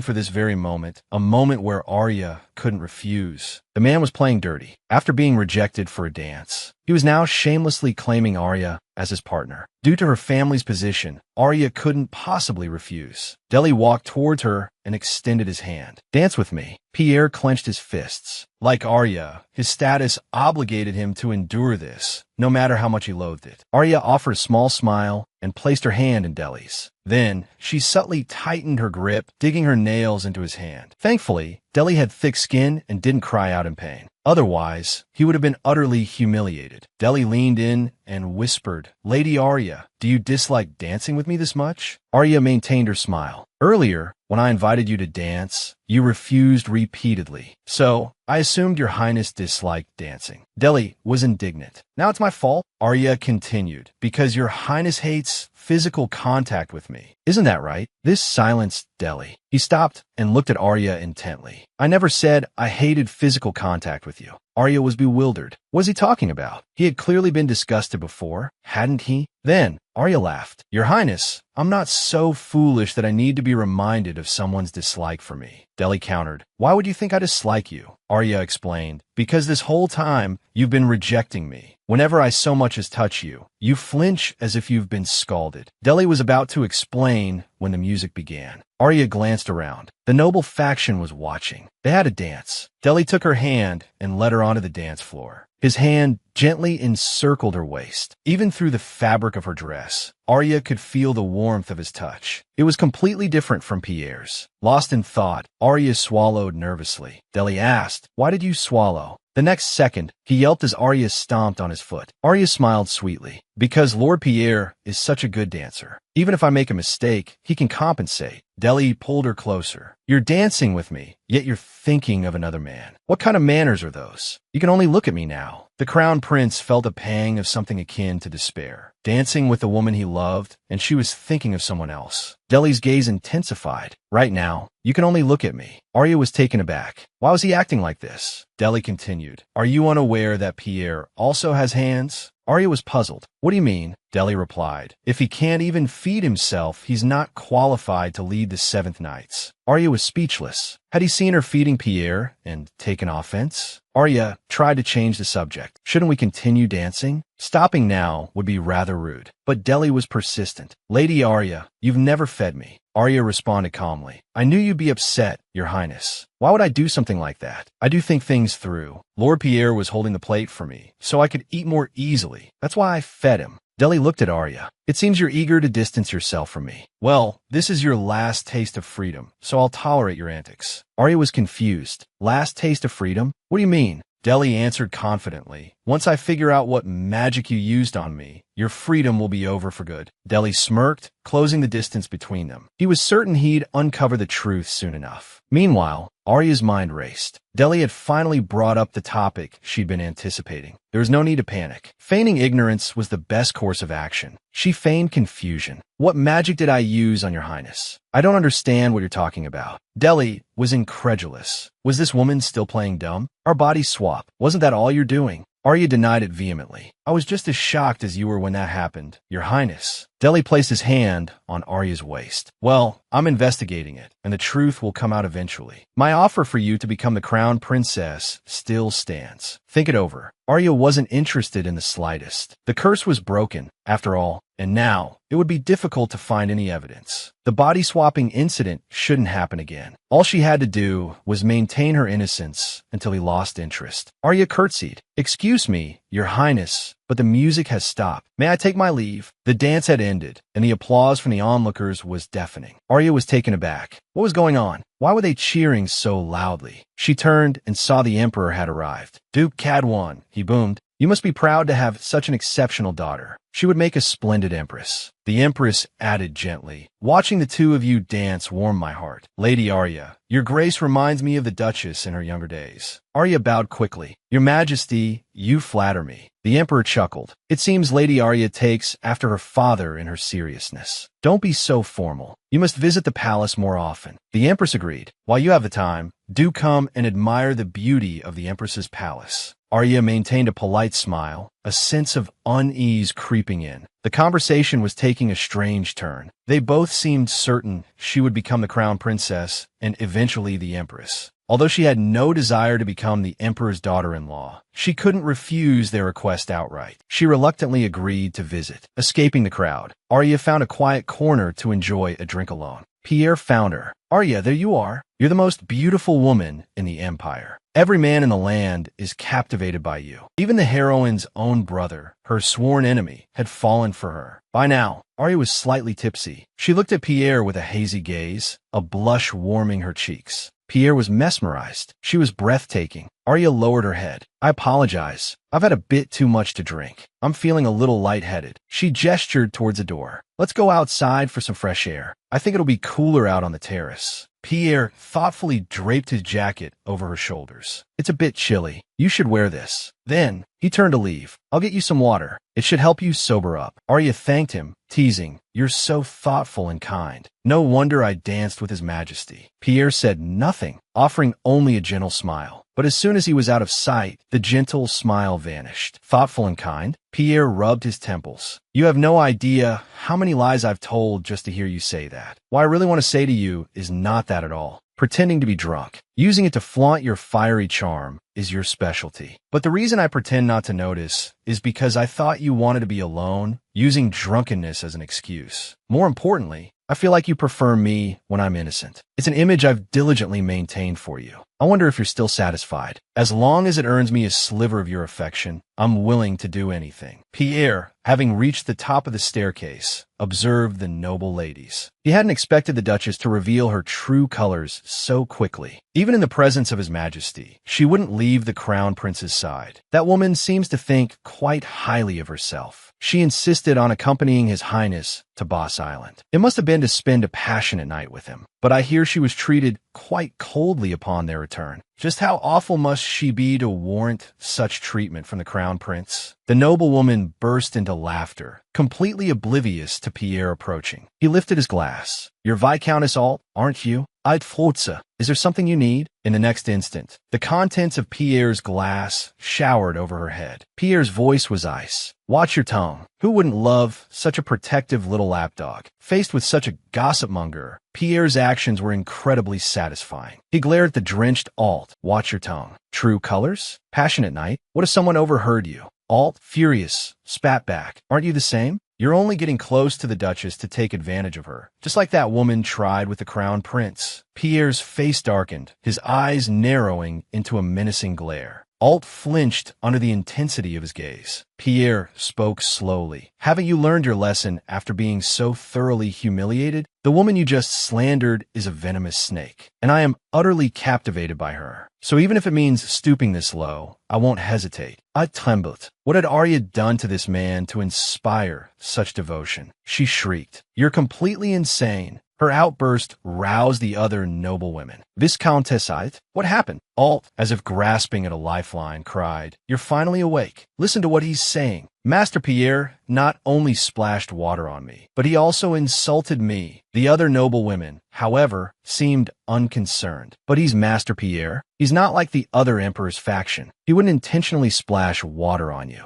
Pierre spoke up, his voice smooth. My apologies, Viscountess Alt. I'm so sorry you're upset. Actually, Viscountess Alt, being a bit intoxicated, stumbled into me, and that's how this happened. Before Alt could protest, Pierre continued, Please don't worry. I don't hold it against you at all. After all, when one is drunk, it's normal to act a bit more impulsively than usual. However, I do feel terrible that you ended up soaked. Your dress is wet, and you might catch a chill if you stay. Perhaps you should return to your chambers. Alt cried out, Stop lying. But to everyone else, it appeared as if Pierre was trying to smooth things over, and she was being ungrateful. Arya watched the scene unfold from the balcony above. This only served to damage Alt's image further. Pierre had completely outmaneuvered her. Pierre wasn't just favored by the Emperor's faction. He was one of the few who also enjoyed the approval of the nobles' faction. He himself must be well aware of this. His deeply ingrained image in the minds of others wouldn't crumble just because of a few words from a drunken noblewoman. Arya smiled faintly. She had thought Pierre was rather straightforward, but he was proving to be quite cunning. This pleased her immensely. After all, only those with intelligence could stand beside her, couldn't they? Who would have thought this man, a snarling wolf one moment, could transform into an obedient puppy the next? Pierre approached with a tray, a charming smile on his face. I apologize for the delay.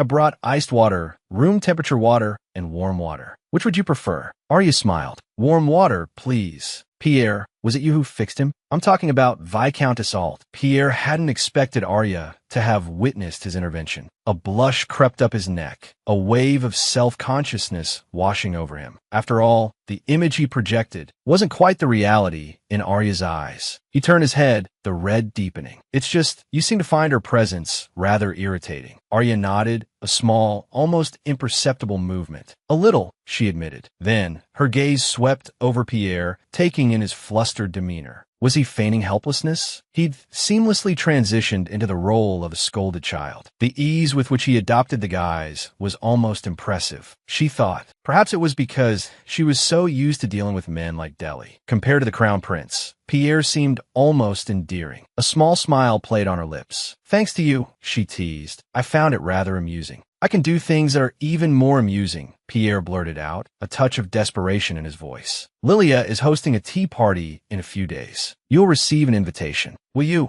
you agree to attend? Arya's smile widened. Perhaps this way, she mused, I'll have the opportunity to become closer to Lady Lilia, right? She offered him a playful wink. I accept your invitation. Pierre couldn't contain his joy. This meant more time spent in Arya's company. If you come, he declared, practically beaming, you'll definitely have that opportunity. Arya tilted her head, a little puzzled. It wasn't such a significant event. His reaction seemed excessive. I'd like to be alone for a while, Arya announced, wanting a moment to herself before meeting the other ladies. Pierre bowed and took his leave, seemingly understanding. Halfway down the corridor, he paused, pumping his fist in a small, private celebration. Arya almost laughed aloud. What was he doing? Was he truly that overjoyed? Did he not realize she could still see him? If this were before, she wouldn't have given him the slightest encouragement, let alone the anticipation of another meeting. It was just a tea party invitation, the kind she received every year, yet it filled her with an unexpected flutter of excitement. Was it because Pierre had suggested they attend together? Arya blinked, a sudden headache throbbing behind her eyes. He had been looking at her back. Wait, Arya glanced down at her hands, a wave of panic rising in her chest. No, could it be? Had her body switched back again? The audacious woman couldn't believe it. She had swapped bodies with the crown prince once more. How was she supposed to handle this now? Arya gritted her teeth. How could this be happening? She thought she was finally free of Delhi. Why they switched back? The curse had been lifted. The ritual had been performed perfectly, without a single error. Even if the curse hadn't been fully broken, they hadn't shared any intimate moments since then. The body swap shouldn't have occurred. Had the curse changed? Arya dismissed the marquee, then strode towards Delhi's location. She flung back the curtain. Both of them cried out simultaneously, "What in the world happened? Why have we switched bodies again?" Arya planted her hands on her hips, taking the offensive. I should be asking you that. What exactly did you do to me, Your Highness? Delhi winced. Please, he said, don't speak to me in that tone. It's unsettling, Arya retorted. Would you prefer I speak to you with the same lack of courtesy Your Highness usually displays towards me? Delhi stared at her, a flicker of understanding in his eyes. I finally see how the Duke's daughter perceives me. They locked eyes for a long moment. Then both turned away, a stubborn silence descending between them. Arya knew this couldn't continue. They were wasting valuable time. But she couldn't simply reveal everything to Delhi. There was something that had been bothering her, the night she and Delhi had spent together. It hadn't unfolded as described in the original novel. The book had portrayed Delhi and Lilia sharing a light-hearted, almost sweet night. At the time, she'd wondered how such a scandalous novel could gloss over such a scene. But her first night with Delhi had been vastly different, both physically and emotionally, from the book's depiction. Could that discrepancy be the reason the curse hadn't been fully broken? However, based on her knowledge of magic, even a passionate first night shouldn't have affected the curse-breaking ritual, which meant the problem still lay with Delhi. Your Highness, Arya began slowly. I'm going to be a bit impertinent. With that, she reached out and pulled off Delhi's glove. Back then, brief skin contact with Delhi had caused their souls to swap. Arya figured it would be the same this time. This whole situation was incredibly awkward. She needed to get back in her own body and fast. Without hesitation, Arya grabbed Delhi's hand. Delhi, confused, asked, "What are you doing?" Arya offered a quick, placating, "Just a moment. It'll be over soon." The next second, however, Arya recoiled, dropping Delhi's hand. What was his feeling? This man, usually an iceberg, was blushing? His heart was racing from just holding hands. He even seemed shy. Arya's eyes widened. She flung his hand away. His heart hammered against his ribs. Annoyed, Delhi snapped, "What are you doing now?" Arya stared at her own hand, incredulous. They hadn't kissed, hadn't even hugged. It was just a handshake. Yet, that simple touch had provoked such a strong reaction in Delhi's body. His heart was still racing, his face flushed crimson. Arya hated this feeling. She had to switch back. She grabbed Delhi's hand again.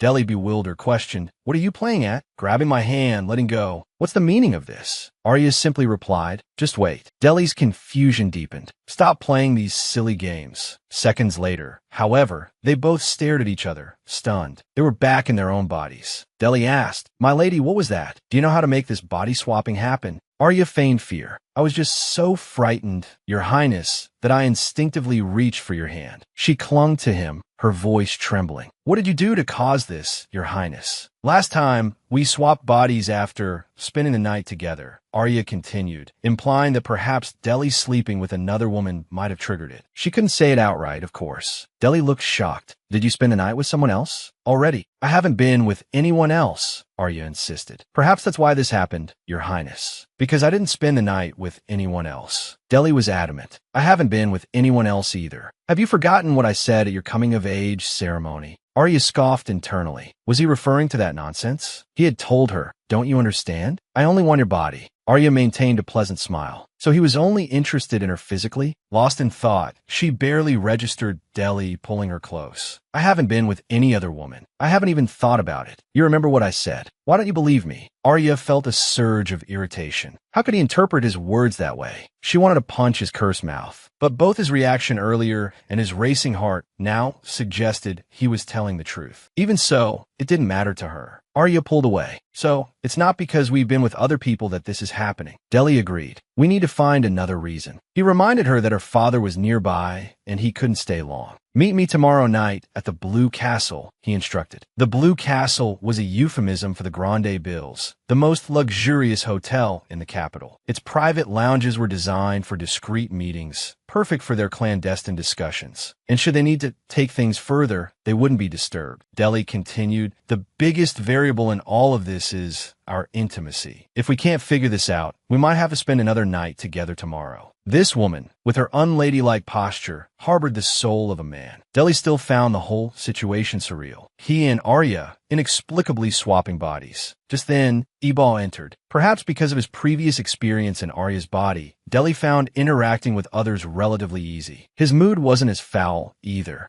Deli felt a surge of confidence. Another night with Arya might be just what he needed to rectify the shortcomings of their previous encounter. Arya's lack of interest must have been because he hadn't satisfied her that night. Otherwise, he wouldn't have bothered swapping bodies overnight. For over 10 days straight, he'd been consuming those herbs beneficial for men. How else could a man and a woman spend a night together and become complete strangers afterward? And the fact that he prepared a necklace with the royal insignia. He must have assumed that spending a night together guaranteed marriage. As Deli pondered this, a sudden realization struck him. He remembered something one of the knights in his company had said. According to the novel I read last night, the first night has to be intense. Deli understood the problem. It must have been because he'd held back, hadn't given it his all. Fortunately, they'd switch back, and if he wanted to switch again, the success rate for another night together would be even higher. Deli silently vowed to himself that he would redeem that damned first night. He was ready to serve Arya. Now, all that remained was to see her that evening. Inside, Deli stared at his reflection, lost in thought. Ebal looked on, puzzled. Miss, why are you looking in the mirror again? Deli mumbled awkwardly that he was just a little concerned about his skin. Ebal offered a reassuring compliment. Your skin is flawless, Mississippi. By the way, if you're this concerned today, should I send Mr. Killian back? He said he came here to discuss something with you. Deli considered this. Mr. Killian, was that the man he'd met before? A man running errands alone for the Duchess. It seemed awfully suspicious. They must have some sort of secret arrangement. He couldn't very well refuse to see him. But if Killian noticed something was off, the body swap with Arya would be exposed. Best to meet him and then send him away. Imagine swapping bodies with your beloved, only to discover they have a puppy. What a strange experience. Noticing Deli staring, Killian leaned in boldly. Sister, why do you keep looking at me? Is it because I've gotten even more handsome since we last met? Deli studied the man before him. Grayish-brown eyes, a clear sign of mixed Ashwin blood. Could he be an Ashwin hybrid? He seemed to have the air of a mage about him, too. If this man were a mage, or at least someone capable of using magic, it would explain Arya's bizarre behavior during that time. Deli had always wondered how a mere duchess could steal the crown prince's body. It seemed she had help. If Arya and this man had conspired to steal his body, then this man must know Arya's plan, or at least her reasons. He had a focus. He couldn't miss a single clue this man might reveal. He spoke haughtily. I was merely observing. Get to the point. What are you doing here? Killian smiled faintly. I've discovered some suspicious activity on Grand Duke Cadwin's part. Deli was taken aback. Why would that name come out of his mouth? What kind of activity? Killian continued. After the birthday banquet, he immediately sent someone to the Ashwin Empire. I'm still investigating the exact purpose. Deli knew he would have to look into this man later. But for now, he needed more information. When did you hear this? Why are you only telling me now? Killian sighed dramatically. Sister, you have such a terrible temper. Do you know how tiring it was to run all the way here from 3rd Street? Deli pondered. If that place was this man's base of operations, perhaps he could soon uncover Arya's true objective. Just then, Killian leaned against Deli's leg and began to nuzzle him, rubbing his head back and forth. Deli recoiled in shock. What are you doing? Killian's next words were like a thunderclap to Deli. I've suffered so much, sister. Please pet me, kiss me. Deli was utterly bewildered. What kind of relationship did this man have with Arya? Had Arya really petted and kissed him? Had Arya done such things with another man? A sudden surge of anger coursed through Deli. He coldly told Killian to leave. His coldness seemed to convey something to Killian, who left without another word. Night fell. Arya, cloaked, arrived at the hotel. She hadn't found a way to switch back that day. If Deli hadn't found a way either, then they might truly have to go through another night together. Arya wasn't exactly afraid. She was almost looking forward to it. But what if it became as intense as last time? Deli clenched his fists. Today, he was determined to make up for the inadequacies of their last encounter. What was it like to swap bodies with the Crown Prince, anyway? Arya couldn't believe it. She and Deli had swapped bodies again. What did you do? Deli demanded. Arya feigned innocence. Nothing, she said with a smile. Even if you spent the night with another woman, we'd still swap. I just happened to be the closest one. Deli turned away, his expression unreadable. Then, his hand subtly reached out and grasped Arya's. Their fingers intertwined. Arya was perplexed. We only need physical contact, she reminded him. We don't need to hold hands. The moment she spoke, Arya realized she was back in her own body. Deli's grip tightened. Duchess, he countered, his voice low. You said if I spent the night with another woman, it would be the same. Why make such a pointless hypothetical? As he spoke,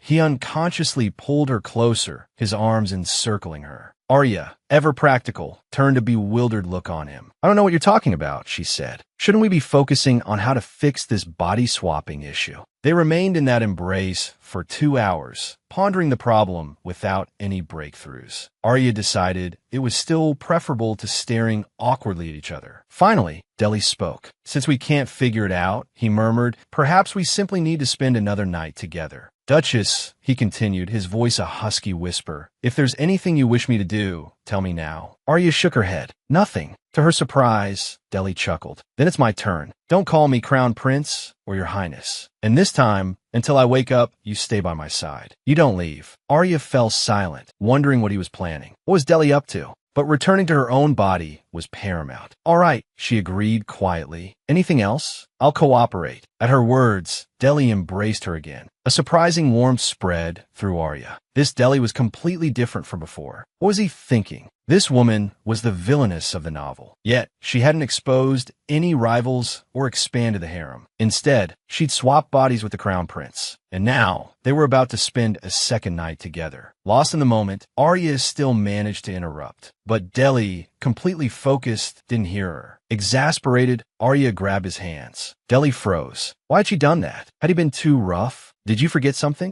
Arya prompted. Deli's eyes widened in realization as he reached for a small box nearby. Arya couldn't believe his audacity. The first time he'd mentioned that, she'd been furious. She certainly hadn't envisioned becoming family with him. Sensing her apprehension, Deli said, don't worry about that. Even a lick will do. Arya stared at him, stunned. When had he prepared this? Deli, eager to proceed, swallowed the pill without hesitation. Better? He asked, reassuring her. With that settled, he resumed his advances. Arya closed her eyes. Given his thorough preparations, she supposed she could let it slide. They spent the entire night playing cards, thoroughly engrossed. Arya eventually fell asleep, exhausted, but Deli remained wide awake. He gazed at her sleeping face, a satisfied smile playing on his lips. He must have pleased her this time. More importantly, he'd finally asked her to be his crown princess. If they married, they could enjoy their time together, and the matter of children could wait. He'd even confessed his feelings, words that now made him cringe with embarrassment. Perhaps when Arya woke up, she would accept his proposal. He would give her a magnificent wedding. Lost in thought, Deli sat on the edge of the bed, already imagining their future together. How many children would they have? Meanwhile, in Arya's dream, she was gripping Deli by the collar, furious. Crown princess or not, do you think you could just spout nonsense because you got away with it? How does it feel to wake up and be told you look like a dog? Just then, Deli woke up. He gazed quietly at the sleeping Arya. Her red hair would surely look beautiful with a white veil, he thought. Deli gently stroked Arya's hair. It felt so soft. It reminded him of a small dog he held in his arms as a child. He had spent a hellish time as a hostage in an enemy country. That dog was the only thing that allowed him to momentarily forget those years. Its eyes had sparkled like black pearls, and its body had been soft and warm. Deli had promised to protect that little creature for its entire life. However, the very next day, it had passed away. Just then, Arya stirred awake. She asked Deli why he was looking at her like that. Deli smiled faintly, gazing at her. It was dim now. Arya probably couldn't see his expression. Could he be honest about his feelings? Deli spoke softly. "My Lady Duchess, you resemble a small dog." He then lowered his head shyly. Had his way of expressing affection been too much? He hadn't noticed Arya's annoyed expression at all. Arya asked what the dog's name was. A touch of sadness colored Deli's voice. His name was Valtu. Arya fell silent. Having read the original story, she knew how important that little dog had been to Deli and how deeply his death had affected him. Born a crown prince, Deli had always been treated with caution by the nobility. Sent by his parents to the enemy country, that little dog had been his most cherished companion. The moment the puppy died, the emotionally sensitive crown prince had disappeared as well. Arya gave a bright smile. "Valtu, that's such a cute name. Could you tell me more about him?"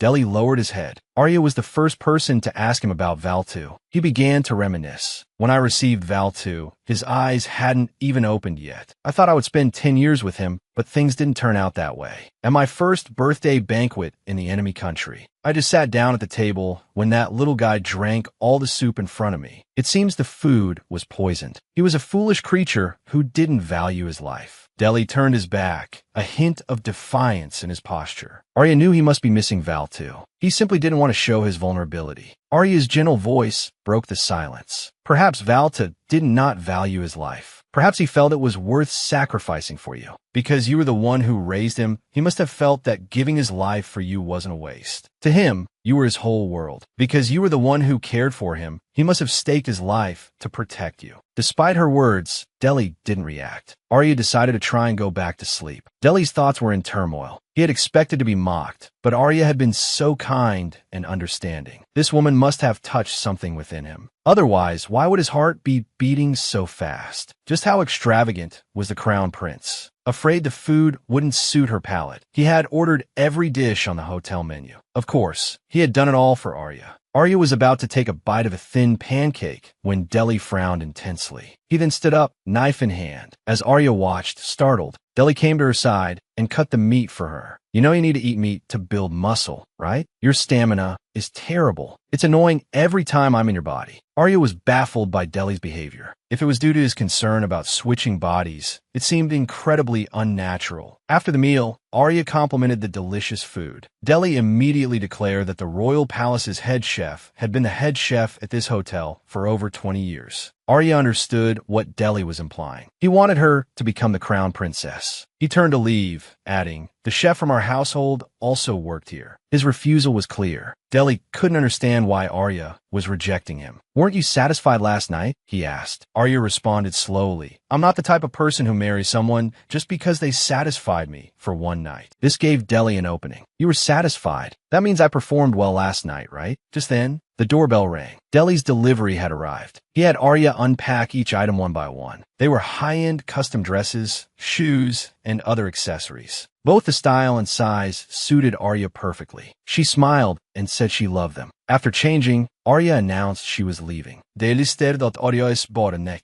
"Something seems to be missing," he remarked. "A necklace with the royal insignia would look perfect there." Arya firmly refused. "My neck is too slender. I'm afraid I couldn't wear such a necklace." "Then I'll take my leave," she said, departing without a backward glance, leaving poor Deli standing there dumbfounded. Having left the hotel, Arya arrived at a shop. The attendant greeted her with a smile and asked what she needed. Arya softly inquired, "Do you have any gems suitable for my pet?" The attendant was startled. Arya's words were the secret code for the underground organization. He anxiously asked, "You want to buy gems suitable for a pet?" "Miss, you're so young. I think this sort of thing would be better handled by your father. Just then, a hand landed on the attendant's shoulder. I apologize for him. He's new and doesn't quite know how to treat customers. I'll deal with this fellow properly. Please be magnanimous and forgive him. What does it feel like to have a loyal puppy dedicated to your heart? Sigmund was deeply apologetic for the new attendant's blunder. He assured her that he wouldn't allow such a thing to happen again. Arya wasn't angry. Instead, she smiled and nodded. This kind-looking old man was once a member of the rogue gang. Now, Sigmund was the second in command of the intelligence organization, deeply trusted by Hades. Hades, having been ignored, was unhappy. He asked Sigmund to leave, saying he had something to discuss with Arya. Once he was gone, Arya asked, "You know how much I trust you, right? Did you tamper with the medicine I've been taking?" Hades chuckled. "If I had done such a thing, I wouldn't be in this world anymore. You know, I swore an oath. I will be eternally loyal to you." Arya considered this. The reason she trusted Hades was because he had sworn a magical oath on his heart. The oath stated, "I, Hades, will lose my life if I dare lie to Arya." Although he was an abandoned, illegitimate son, he had inherited the blood of the Tower Lord. By doing so, he had effectively placed his life in Arya's hands. This was why Arya could still trust him under these circumstances. If it wasn't the tea, could it be her own body causing problems with the curse? Arya confessed to Hades, explaining that she and Deli had swapped bodies. Hades was shocked. So the person he had met before was actually Deli? He was glad he'd left, sensing something strange, but he hadn't expected them to switch back again. Arya sighed, rubbing her temples. "I think the curse has changed. At the birthday banquet, I didn't spend the night with him." Hades was puzzled. "Then how did you switch back?" Arya shrugged. "Because we did spend the night together." Hades thought this was outrageous. That damned curse. What was so special about it that it allowed him to spend 2 nights with his sister? Hades seethed with jealousy. Arya poked him in the head. "Saying things like that makes me uncomfortable. Can you keep those thoughts to yourself?" Hades obediently said he understood and promised to help Arya break the curse. He didn't want his sister to keep living like this. He was a very jealous little puppy, after all. Just how cute is jealousy? Looking at the sulking Hades, Arya flicked his forehead. "Just tell me about the curse already." Hades' eyes widened. "There's a certain herb that can alter curses. It originally grew wild in Ashuan, but it seems there's a small, discreet trait in it. It relieves headaches and tension, and that's what it's generally used for. Currently, the only people who know this herb can alter the effects of a curse are mages. The list of those who purchased the herb will be delivered to the Duke's estate in a few days." On her way home, Arya replayed their earlier conversation. She still believes someone intentionally used the herb to alter the curse. Someone like the leader of the noble faction, Grand Duke Cadwin. But the reality was about to shatter her assumptions. 3 days later, Arya stared at the list in disbelief. Why was that name on it? It was preposterous. But if it was true, then he couldn't have done it to harm her or Deli. He couldn't have been blinded by power. Arya's shock stemmed from the fact that the name belonged to her brother, Cedric. Clutching the information about the herb, Arya confronted her brother. "Cedric, do you know of an herb called Mandora?" Cedric smiled gently. "Of course. Didn't I brew some for you before?" Arya was bewildered. She had no memory of this. Cedric explained, "Remember before you went to Reeby's Island? We had tea together. You seemed particularly tense, so I didn't use tea leaves. I used the herb instead. I'm a royal physician. After all, I couldn't just let my dear sister suffer from anxiety." Tears streamed down Arya's face. Cedric had no idea how hard she'd been working to lift Deli's curse. She had always discouraged him from becoming a royal physician, but he insisted, saying he had to, for his frail sister, Arya. He didn't know that Arya, in order to develop the special constitution needed to lift Deli's curse, had even repeatedly ingested small doses of poison.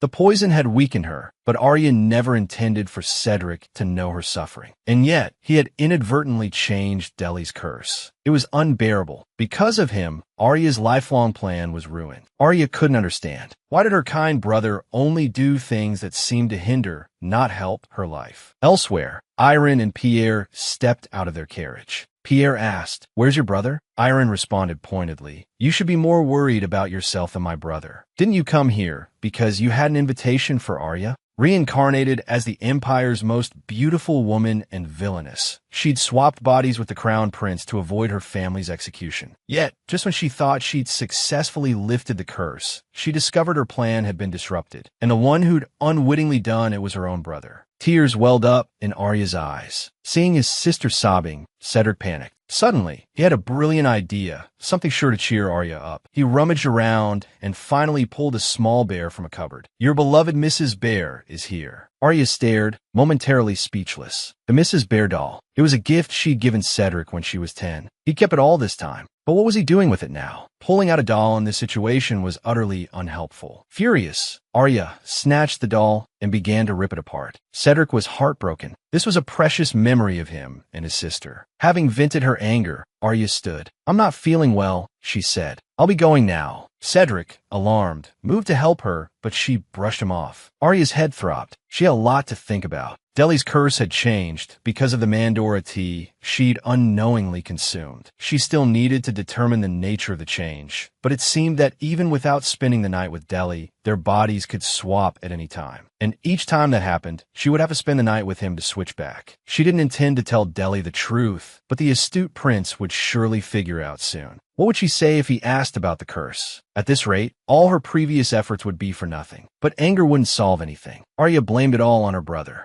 Yet, even as she sobbed, Sedley swept Arya into his arms, a princess Carrie, and gently touched her forehead. "Just as I thought, you have a fever." Arya flushed crimson. "What if someone sees us?" Sedley flashed a bright smile. "They'll just think we're close siblings." Indeed, the servants who witnessed the scene were delighted. Miss and Master were always like this as children. Sedley, upon hearing this, winked playfully. "She's so adorable. Of course I have to carry her with care." Meanwhile, in his arms, Arya's blush deepened. "Have you ever seen such affectionate siblings?" someone remarked. "Sedley's even carrying his sister, so she doesn't get tired." Arya's face burned, but Sedley remained unfazed. He urged her to rest, promising to have a servant bring her fever medicine. Then, with a gentle voice, he added, "Being sick can be scary and unsettling, but you don't need to worry. I'll make you better. I became a doctor for you, after all." Leaning against Sedley's shoulder, Arya found herself unable to maintain her earlier annoyance. Just moments ago, she'd want to pull out his hair. "He's always been this gentle. Ever since we were little," she thought, a warmth spreading through her chest. As they walked, they unexpectedly encountered Pierre. Arya quickly jumped down from her brother's arms. Smoothing back her hair, she apologized. "I'm so embarrassed for you to see me like this. I didn't expect you to be at the manor." Pierre quickly waved his hand dismissively. "It's nothing at all. But what's with the tear stains on your face?" Aware of her disheveled appearance, Arya turned to excuse herself. Just as she did, Pierre called out to her. She was about to present her invitation when a royal guard approached, interrupting her. The guard announced that the crown prince had sent a gift and a letter. He presented both to Arya, who was taken aback. "Derry sent a gift. Surely it's not the royal necklace," she thought, her mind racing. "If it's an invitation presented so publicly, it'll be difficult to refuse." However, as the gift box was opened, it revealed only a set of exquisite jewelry. To her surprise, Arya found herself quite pleased with the gift. The letter contained a simple invitation to dinner with Derry 2 weeks later. But Arya's focus was elsewhere. So much empty space in the letter, she mused. Did he really have that little to say? Despite her reservations about the letter, she had promised the Emperor she would accept Derry's invitations. With a sigh, she agreed. After the guard departed, her brothers tactfully excused themselves. Finally, Arya could address Pierre. "What was it you wanted to give me?" she asked. Pierre's eyes softened. "Actually, I came to deliver an invitation to Lilia's party. But seeing how busy you are, perhaps you shouldn't attend," he added quickly. Arya could easily read between the lines. After a moment of hesitation, Pierre continued, "Although I know you're busy, and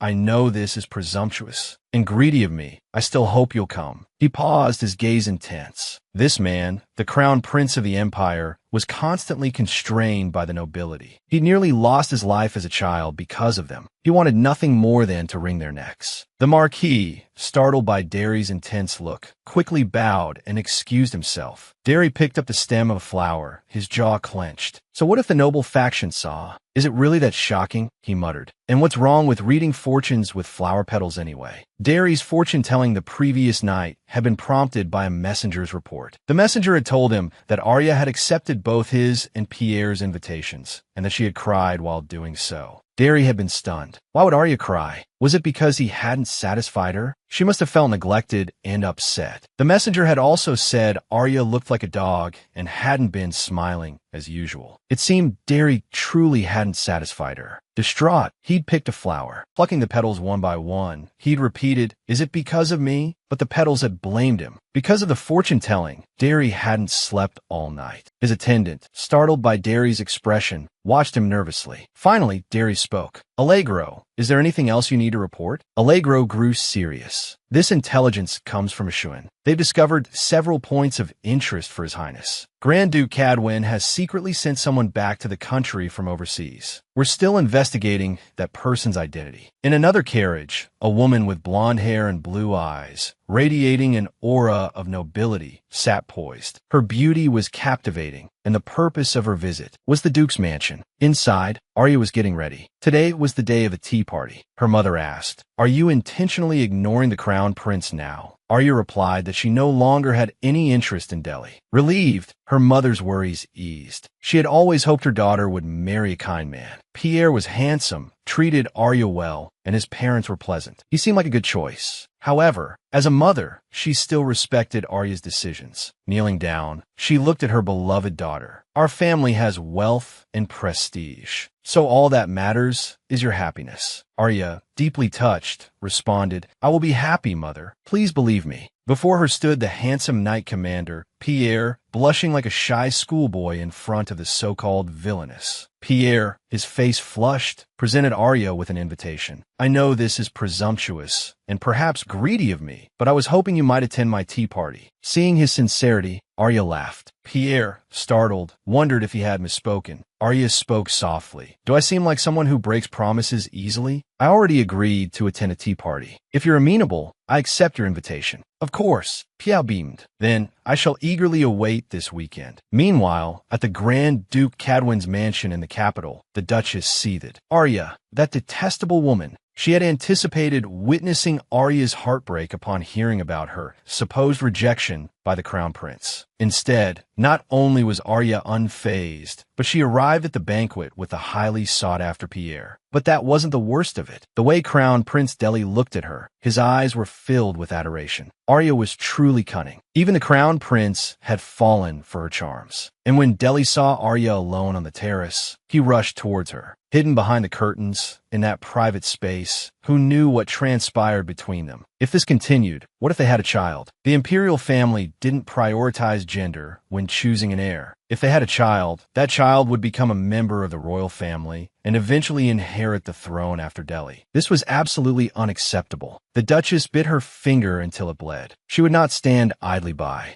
She went to Grand Duke Cadwyn's room, declaring her intention to use a traditional, effective method to deal with Arya. Cadwyn stared at his wife, and together they plotted in secret. Elsewhere, the Marquis and a guard went to greet Delhi, only to find him sound asleep, surrounded by scattered flower petals. Surprise flickered in the Marquis's eyes. What was the meaning of this? Just then, Delhi awoke. He asked if something was amiss. Picking up a flower stem, the Marquis inquired, "Your Highness, may I ask why the flowers from the vase are scattered like this?" "I believe you can become a wise emperor, caring for your people. But people only believe what they see. So, please let them see only your gentle, virtuous side." Delhi scoffed. "Because of a noble's schemes, I spent a considerable amount of time in enemy territory and returned unharmed. Though I longed to wring their necks, I endured. How much more am I expected to bear?" The woman, the novel's heroine, hailed as a saint, wore an expression of utter annoyance. She looked more like a villainess at this moment. "This is infuriating," Arya muttered. Grand Duchess Cadwyn actually came, and with the preposterous excuse of wanting to tour the Earl's mansion. What is she planning at my tea party? Beside her, Pierre calmly sipped his tea, urging his sister not to fret. "What if someone sees you like this?" However, Lilia abruptly silenced Pierre. Pierre sighed, exasperated. "Talking to your brother like that is too much." Lilia showed no remorse. "And what would you have me do? Every time you use that tone with the Duke's daughter, I get goosebumps." Pierre couldn't understand why anyone would call Lilia saintly. He doubted anyone knew the truth, that their cultivated air of innocence and gentleness was a carefully crafted performance, all for the sake of winning Arya's favor. Just then, Pierre's thoughts were interrupted by Arya's arrival. Lilia beamed and instructed a servant to show her in. Pierre remembered the day of Lilia's coming-of-age ceremony. Lilia had gushed, eyes full of adoration. "I saw someone so beautiful and dashing today." It was Lady Arya. From that day forward, Lilia had affected an air of pure elegance. He suspected it was all part of a strategy to stay close to Arya. She'd even gone so far as to color the hair of the queens and goddesses in her books red to match Arya's. Though Lilia was smitten, she wasn't as obsessed as Pierre. Lilia turned to her brother. "You realize this is an opportunity, right? Lady Arya has finally decided she doesn't like the crown prince. Why aren't you taking advantage of this and actively seducing her? The fact that she was always trailing after the crown prince means she likes ferocious men. You should go back to your room and find a suitable outfit. I'm going to see Lady Arya." With that, she left, practically skipping with delight. Pierre trudged stiffly upstairs, the word seduce echoing in his mind. Meanwhile, Lilia had successfully located Arya and was escorting her. The two were chatting amiably when the Grand Duchess Cadwyn interrupted them, offering insincere greetings. Lilia responded with a harmless smile. "Tell me, which noble family does the young lady behind you belong to?" The Grand Duchess introduced her. "This is Warren Cadwyn. She's a distant relative of my husband's. I'll be introducing her to the crown prince soon." Arya hid her smile behind her fan. As far as she knew, Warren wasn't just the clever youngest daughter of the Isutra Tower's master. She was also Hades' half-sister. Her full name was Warren Isutra. The woman before her was more beautiful than a muse, yet she was the villainess destined to tear apart the novel's protagonists. The Isutra Tower was home to the mages who cursed Delhi, and Warren was the Tower Master's daughter. In the original story, her role was to find Hades, the abandoned, illegitimate son of the Tower Master, and collaborate with him to separate Delhi and Lilia. Warren possessed an innate magical talent, but to fully explore it, she needed to become the Tower Master herself. Alternatively, she could gain access to a space that blocked magic with the help of the current Tower Master. However, Warren had failed to achieve either. With his health deteriorating, the Tower Master had declared his eldest son, Hallow, as his successor. Warren, lacking allies within the tower, could only watch as her birthright was stolen. Hallow, fearing his sister's ambition, hadn't given her the chance. He had connections not only with the noble faction, including Grand Duke Cadwyn, but also with the Ashuan Empire. At the time, Warren had been powerless against him. Warren's presence here today was likely due to her brother's persuasion, urging her to join Cadwyn's scheme. This all aligned with the original plot. However, this development would surely unsettle the Emperor's faction. If the Crown Prince were to fall for the captivating Warren and make her his Crown Princess, it would be a significant blow to the Emperor's plans. Arya needed to prevent this. It was best if everything proceeded according to the novel. Lilia, feeling Arya's intense gaze, was slightly bewildered. She was confident, however, that Warren wouldn't be a match for Arya. Arya looked away. "Miss Warren, I hope your stay in the capital is uneventful." Seeing Arya about to leave, the Grand Duchess couldn't contain herself. She had come here to torment Arya, but Arya's composure threatened to render her efforts meaningless. The Grand Duchess spoke, her voice smooth.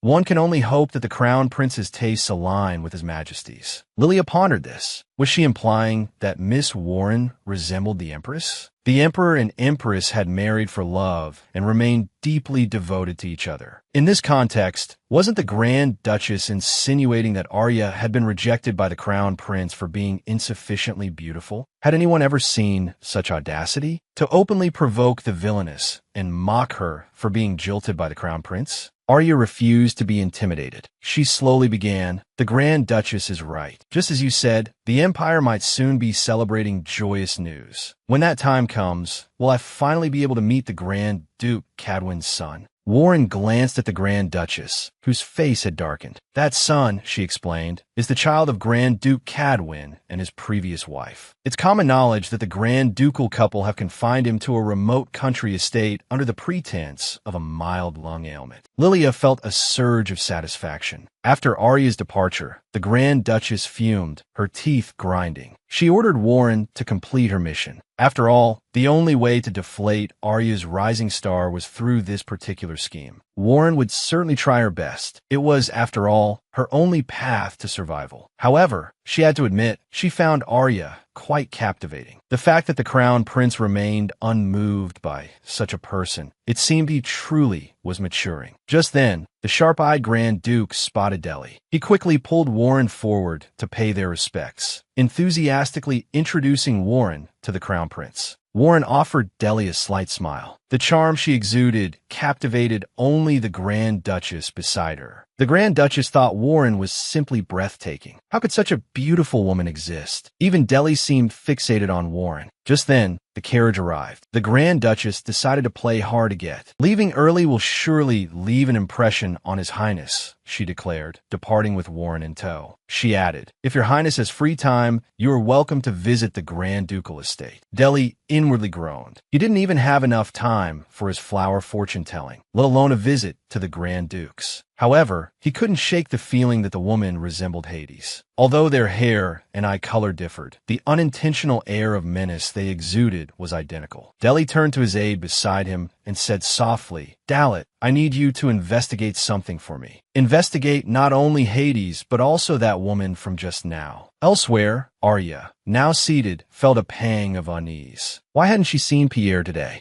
Lilia offered a hasty excuse, suggesting that her brother might be at the training grounds. She then invited Arya to join her for a stroll through the gardens. As they walked, Arya spotted Pierre in the distance. He looked at her shyly. Had he unbuttoned 3 buttons too many? He hadn't expected the woman who occupied his every thought to fall into his arms. Yet, her soul was that of man. The air thrummed with a growing intimacy. Pierre, gazing at Arya before him, blushed deeply. Arya squeezed her eyes shut. Why was her heart racing so? This could be dangerous. But when she opened her eyes again, she saw herself standing a short distance away. Wait, what was happening? She and Delhi had switched bodies again. Just then Lilia arrived. Your Highness, you understand now, don't you? I won't help you anymore. As you said before, I helped you because I wanted the Duchess's daughter to have power and happiness. But now, the Duchess's daughter has decided to stop focusing on you. In other words, she's no longer interested in becoming the crown princess. If that's the case, I'll support her being with my brother. Even if you come here yourself, my mind won't change. Arya struggled to understand Lilia's words. First, Delhi had previously accepted Lilia's help to secure Arya's position as crown princess. Second, Lilia had changed her mind and would no longer assist Delhi. Third, Delhi, in an attempt to regain Lilia's support, had come to the ducal estate under the guise of a tea party. Arya wasn't sure if her deductions were correct. She decided to test Lilia. She would ask about the necklace Delhi had given her, the one that had been rejected. Lilia explained, as I said before, the Duchess's daughter didn't wear that necklace because she didn't like the style, not because she was dissatisfied with Your Highness's gift. Arya froze. She had always assumed Lilia had rejected the necklace. She hadn't realized it was a gift Delhi had meticulously chosen for her, and she had given that necklace to Yvonne. Arya felt a pang of guilt. Suddenly, Lilia gestured towards Pierre. Don't you think they look good together?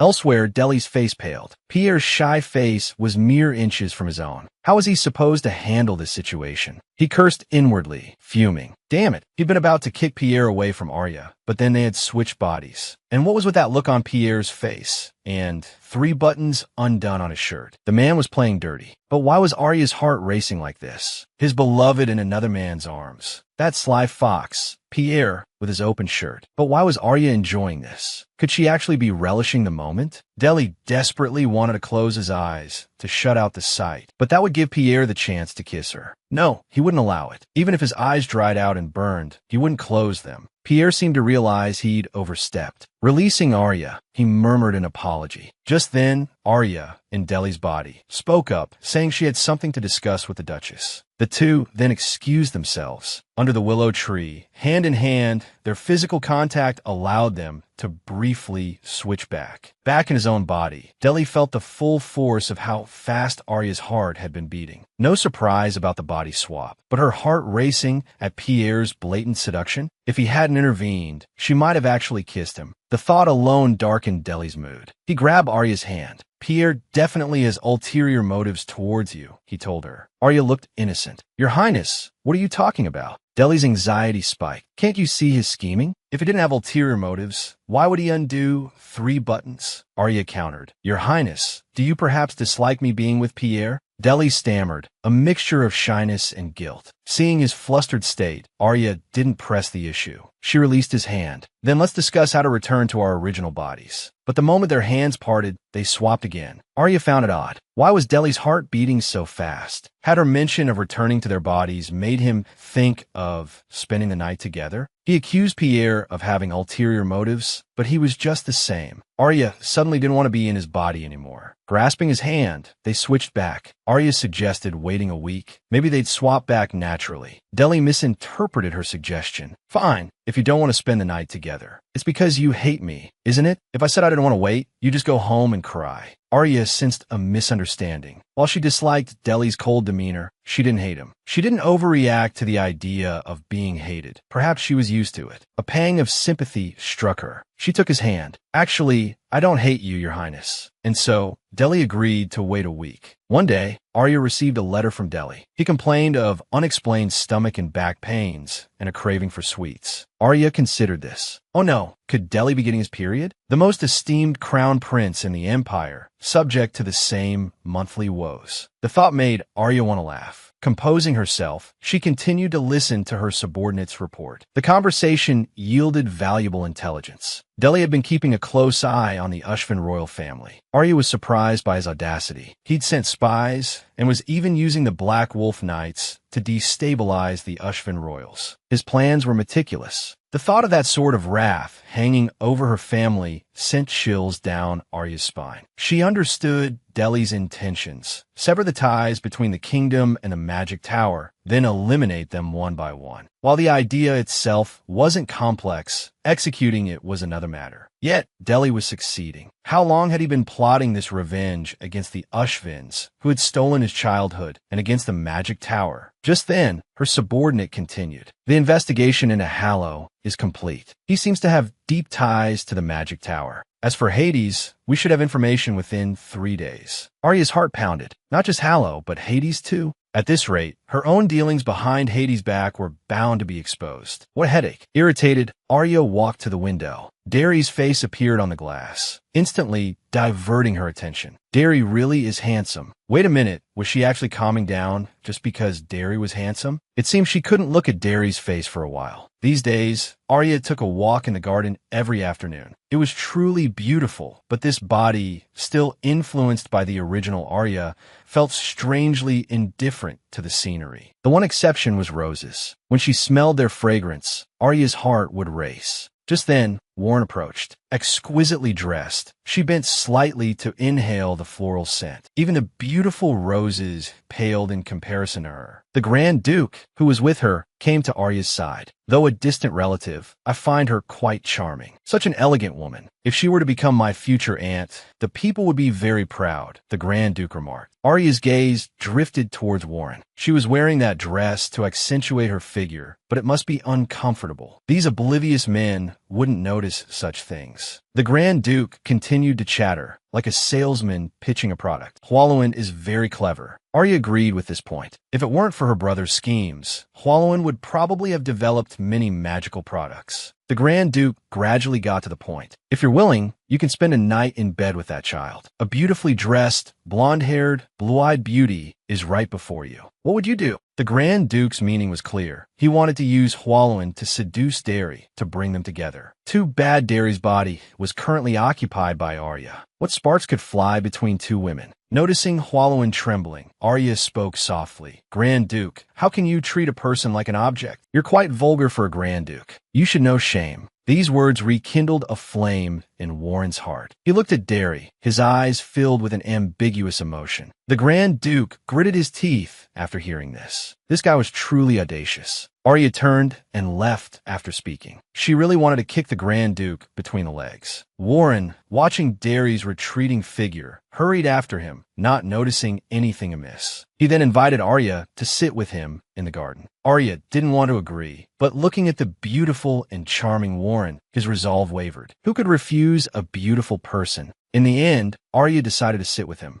On the bench, Warren chattered incessantly. The Grand Duke said that if I walked around here often, I would definitely see your highness. I didn't expect it to be true. I even dressed up carefully to please your highness. I wonder if it's a bit too much. Arya only thought that the outfit suited Warren perfectly. He was simply too charming. But Arya was puzzled. As a man, why wasn't Derry reacting at all? Arya spoke, telling Hwallowen to turn around. Then, he reached out and loosened the tight waistband. Miss Hwallowen, you are indeed beautiful. But don't make yourself uncomfortable trying to please me. I'm not going to loosen it any further, so you hold it yourself. And don't bother me. You can leave. Arya believed Derry would have done the same, though he might have pretended to be tempted, then taken the opportunity to tease the Duke hiding behind the tree. Should she tell Derry about this? Lost in thought, Arya didn't notice the love-struck Hwallowen after he left. He hadn't expected the rumored cold-hearted crown prince to be so gentle. Look closely. This woman, tormented by her period and half dead with pain, is actually the imperial crown prince, Derry. Derry felt like he was ascending to heaven. He had heard of periods, but he hadn't expected them to be this painful. Arya endured this pain every month. How did she survive? It hurt whether he stood or sat, because he felt like he was going to die. He even went to Sidley for painkillers. However, they were useless. He also wrote to Arya asking for advice, but the only reply he received was, "Figure it out yourself." And his body felt strange, as if poisoned, incredibly heavy. Since Arya was the cherished daughter of the ducal house, she wouldn't have taken poison. Before proposing Arya for crown princess, they investigated him. Nothing unusual was found. Last time, they probably swapped bodies when he was healthy, so nothing fell off. But this time, it's like he's suffered internal injuries. Delhi is completely out of sorts. What is Arya doing? Could this be related to that mage named Hades? However, Delhi's current state wouldn't allow him to think. He decided that when he returned to his own body, he would make sure to nourish Arya properly. Remembering what Arya had said last time, Delhi felt his face flush. Arya didn't dislike him, so this time, the gift he sent definitely wouldn't be ignored. This visit from Aunt Flo, though painful, brought Delhi one comfort. Arya wouldn't have to experience it. Just then, Eba appeared, bringing the book Arya liked to read during her period. After handing the book to Arya, Eba looked concerned. "You're able to sit up today. That's a relief. Actually, what happened when you met the Crown Prince at Count Pierre's residence has me a little worried. His Highness was far too casual with you. His words and actions were both quite rude. But when the two of you held hands, you looked like lovers who had been together for a long time. So how should I put it? The heart isn't something you can just tidy up and forget in an instant. I wish His Highness would be kinder to you.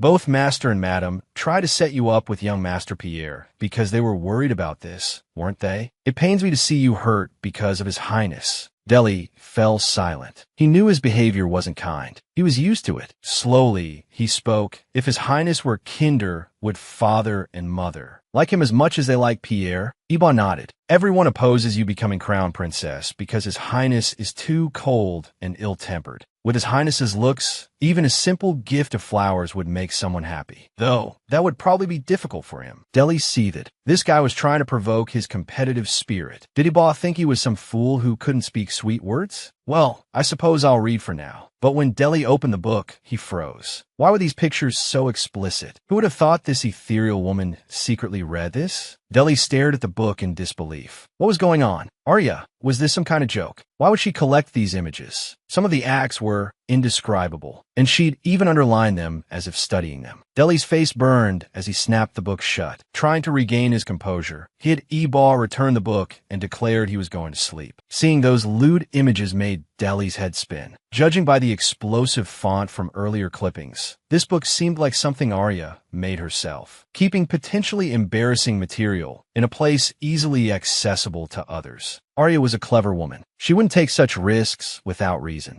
And Arya had a large study in her room. Yet, she kept this private book outside of it. There could be only one explanation. Somewhere in the mansion, Arya had a secret space. During the first body swap, Delhi had been puzzled. He'd executed such a daring plan to steal the crown prince's body without leaving a trace. But a secret room outside her own changed everything. It was highly likely she'd been orchestrating everything from there. Perhaps going there would reveal how Arya stole his body. With this thought, Delhi bolted out. But Eba no longer had the book. He'd returned it in less than a minute. If the location was within a minute's round trip for Eba, there was only one possibility. The second small door to the left of Arya's room. After Ebal left, Deli walked towards the door. Its plain design had led him to believe it was a servant's entrance. Now that he thought about it, he'd never seen a servant use it. Deli reached out and slowly opened the door. Arya's secret was about to be revealed. He'd swapped bodies with this woman, and she played dumb, claiming ignorance. But now, Deli had discovered Arya's secret. Pushing open the heavy wooden door, Derry stepped into a dilapidated room. Dust motes danced in the faint light, clinging to thick cobwebs that draped across every surface. At first glance, it looked like nothing more than a storage room for discarded junk. But that, Derry realized, was precisely why it was worth investigating. Arya would have hidden her secrets meticulously. Somewhere within this seemingly innocuous space, there had to be a mechanism, a hidden passage leading to the real hiding place. His foot struck something unexpected beneath the dust. He was about to investigate when an unwelcome interruption came from outside. Sedley had arrived to visit Arya, only to find her not in her room. It wouldn't do to arouse suspicion. Derry decided it was best to return to Arya's room. Lying on the bed, he felt a surge of confidence. Today, he would uncover Arya's secret. That confidence was immediately shattered. A familiar, unsettling sensation washed over him. The body swap was about to begin. His mind rebelled. Of all times, it had to happen now. By the time Sedley entered the room, the swap was complete. Arya, back in her own body, learned from Sedley that Derry, as her, had just been out. A flicker of unease ran through her. What had he been up to? After sending Sedley away, Arya turned to Ebal. How long was I out walking? About 15 minutes, miss, Ebal replied dutifully. You disappeared while I went to the secret study to fetch a hot water bottle. Arya's blood ran cold. Ebal knew nothing of the body swap. Only Hades knew the truth. That secret study held the evidence of Arya's desperate struggle against the curse. If Ebal had opened the hidden door and taken Derry inside, if he knew about the curse. When the swaps were intentional, Arya could control Derry's actions, even laying traps to keep him confined. But these unpredictable, spontaneous swaps left her powerless. This time, at least, the swap had been brief. Derry, confronted with the strange devices for the first time, could only have deciphered one or two. But there was no guarantee the next time would be so fortunate. Ebal, Arya said slowly, could you contact the shoemaker I usually use? The devoted servant knelt, cradling the woman's foot as if it were a precious treasure. His hands moved slowly upwards, measuring her leg. Do you know how much I missed you all this time? The scene flashed back to a short time earlier. Arya's instruction to Ebal to contact the shoemaker was, in reality, a coded message to contact Hades. Ebal, having accepted the task, produced a necklace. It was the one Derry had given Arya. She was surprised. He hadn't sold it. This is a gift from His Highness to you, miss, Ebal explained earnestly. I could never sell it. I kept it just in case, but seeing you today, I felt it should be returned to its rightful owner. You've been missing His Highness so much. Arya gritted her teeth. What exactly had Derry told him? Still, it was a custom-made piece, so she accepted it. Looking closer, she saw the gemstone nestled in the center, the exact color of her eyes. The craftsmanship, the quality of the stone, it was breathtaking. Derry had seemed so particular about this necklace. She would have to wear it the next time she visited the palace. Just then, the shoemaker arrived. Arya instructed Ebal to fetch some documents from the secret study. She closed the door behind him. It must be such a bother, having to come in disguise every time, she said to Hades, who promptly shoved Sigmund against the wall and cast a silencing spell. Now,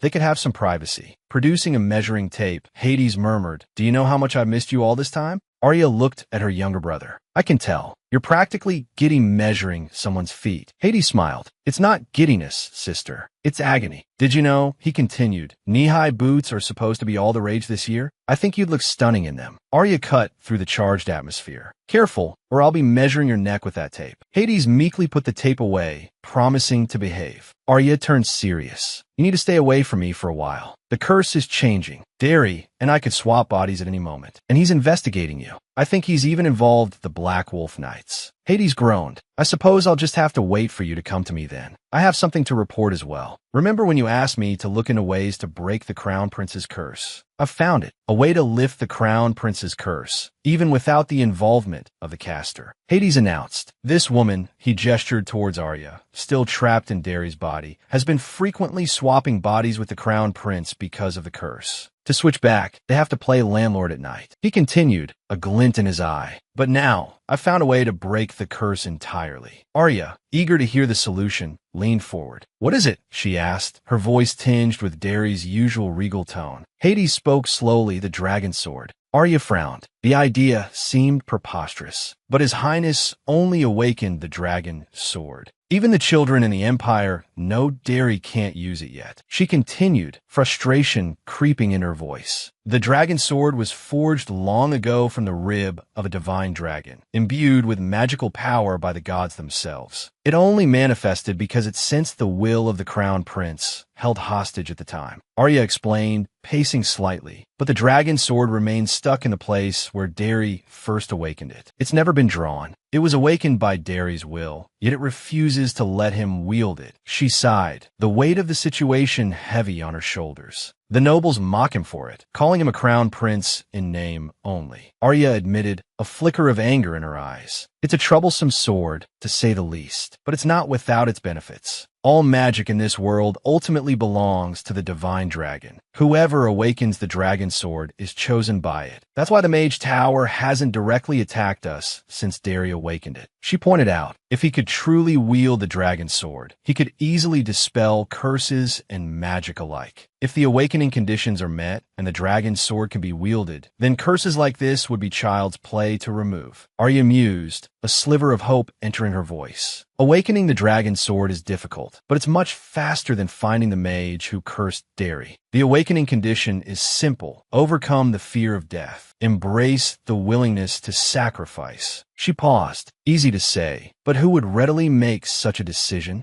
8 out of 10 nobles mocked Derry because of this condition. Arya recalled, a bitter taste in her mouth. I overheard them once. Even after all that time as a hostage, after all those battles, he still clings to life. He's quite cowardly, isn't he? But if we want to tame the sword, we need to act. Arya's expression turned serious. Rumor has it the Mage Tower Master's son also has his eye on it. If he becomes the Mage Tower Master, she continued, a chill running down her spine, he'll start another war with the Empire, forcing magic upon everyone. The Empire's military might would become completely dependent on the Mage Tower. Just as Arya was lost in thought, Iba entered with information about Derry's curse. Hades quickly disguised himself, bidding Arya farewell with a smile. Arya, still in Derry's body, prepared for lunch with the Empress. She looked at the invitation, a small smile playing on her lips. The once aloof crown prince was now a doting puppy. If you're not feeling well, let me know. We can postpone lunch. Arya read aloud, surprised by Derry's thoughtful words. It seemed the period pains had made quite an impression. Just then, the Grand Duchess entered, beaming. She complimented Arya on the necklace around her neck. With a touch of reluctance, she saw her daughter off to the carriage. Soon, Arya arrived at the Imperial Palace courtyard. Taking in the scenery, she sighed contentedly. Suddenly, Pierre rushed towards her. Arya was taken aback by his haggard appearance. What happened to you? She asked, concerned. I apologize for my behavior the other day. I was out of line. He looked thinner, his face etched with exhaustion. Arya quickly brushed it off. It was my fault. I tripped. You were just helping me up. Pierre visibly relaxed, relieved that his actions hadn't caused her distress. He hesitated, then spoke. Next week is the monster hunt. Would you like to go with me this year? The annual monster hunt was a gathering of nobles for a short-term extermination effort, held in a lavish villa to manage the monster population. It was also, notoriously, a breeding ground for romance. Arya blushed at the invitation. Hunting monstrous beasts wasn't a novel experience for a noble lady like Arya. But why would hot-blooded dukes capture these creatures? To flaunt their strength. The answer was obvious. To impress the opposite sex. Arya had no interest in the monster hunt. Having a partner or not didn't matter. Besides, she could go with her brothers, which would be much safer. Moreover, she'd recently begun to sense that Pierre saw her as more than just a friend. This made accepting his invitation even less appealing. Above all, she needed to resolve the body-swapping issue with Derry. Her current situation was awkward, but she didn't dislike Pierre. In fact, she'd often thought he'd make a suitable husband. Though he was two-faced, like Lilia, Arya didn't mind. She even found it a little endearing. That's why she didn't want to toy with his feelings. Arya opened her mouth to speak, but the next moment, Derry appeared between them, looking furious. It was a scene straight out of a comedic play. The Crown Prince, having plucked a rose to confess his feelings, opened his hand only to find the bloom crushed from his overly eager grip. Both were stunned, at a loss for words. Derry slumped, dejected. It was all because he was too nervous. But then he remembered something more important. Arya was wearing his necklace. He felt a surge of warmth, a sense of being cherished. Noticing his gaze, Arya blushed. "This is the gift your highness gave me. It happened to match my outfit today, so I tried it on. Thank you for such a beautiful present." Derry, in turn, flushed crimson.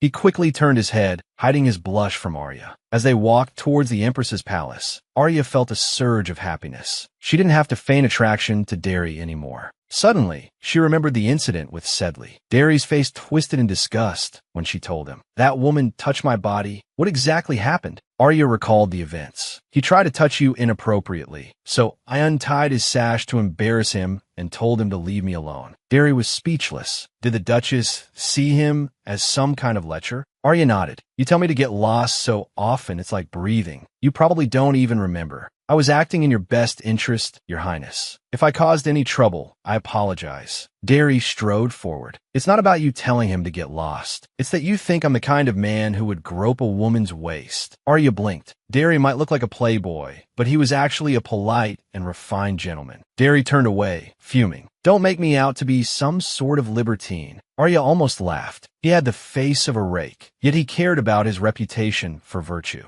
Chatting like this, they arrived at the Empress's palace. The Empress looked even more frail than the last time Arya had seen her. The conversation at the dinner table was pleasant, but Arya's sharp senses picked up on the fact that everyone seemed to be directing their words towards her. Especially Derry. He barely spoke to anyone else. Arya wondered why they didn't communicate more. Their relationship seemed strained. She decided to lighten the mood. "On our way here, His Highness invited me to visit the rose garden." The Empress played along. "The roses there are beautiful, aren't they? They were planted by His Highness himself." Derry suddenly remembered having a picnic there once. The Emperor chimed in, recalling how Derry had been stung by a bee. Everyone had called him Little Bear after that. Laughter rippled around the table. The atmosphere finally felt relaxed. But then, disaster struck. The Empress suddenly collapsed. The woman he loved was flirting with another man. The young wolf, as Pierre was sometimes called, was seething with jealousy. Arya was speechless as Derry pushed his way between her and Pierre. How could he act so nonchalant? And what was he doing here anyway? He should be at the palace, attending to his duties. Derry calmly stated he was just taking a stroll. Arya, however, thought he was talking nonsense. This place was a far cry from where they usually strolled, and his attire was far too extravagant. He normally just wore a shirt. He must be back in his own body. Thank goodness. Arya smiled and put some distance between herself and Derry, indicating he could go ahead and she'd catch up. Derry, however, insisted that if they didn't leave now, they'd be late as they had to walk. Furthermore, since Pierre was participating in a monster hunt, he intended to go as well. Derry's intentions were clear. He wasn't about to let Pierre and Arya be alone together. He caught Pierre giving him a suspicious look. Derry bristled. "Does my participation displease you?" Pierre immediately offered a thin smile. "Of course not. Having your highness accompany us makes me feel much safer." Sensing the imminent clash between the two, Arya, caught in the middle, felt uncomfortable. "Better to keep my distance." She hadn't taken 2 steps before Derry called her back, asking who she'd chosen as her partner. He added, pointedly, for her to think carefully before answering, not knowing when they might swap bodies again. Going with Derry seemed like the safest option, but Pierre's pleading eyes were hard to refuse. Besides, Pierre had extended the invitation first. Pierre, sensing Arya's hesitation, magnanimously declared that there was plenty of time and she could decide later. He then politely excused himself and left the courtyard. Arya and Derry then set off for the Imperial Palace. As they walked, Derry suddenly turned and asked, "Why didn't you choose me?" He then turned away again, muttering, "Damn it, I know you don't chase after me like you used to. But if you choose someone else as your partner and we swap bodies again, the consequences could be severe." Arya felt a pang of sympathy for Derry. At least he has some self-awareness. As they continued walking, Derry gestured for her to look up. Arya looked up to see a breathtaking cascade of flowers overhead. Derry plucked a rose, blushing crimson as he confessed, "You are like this flower in my eyes." Arya stared at the flower, momentarily speechless.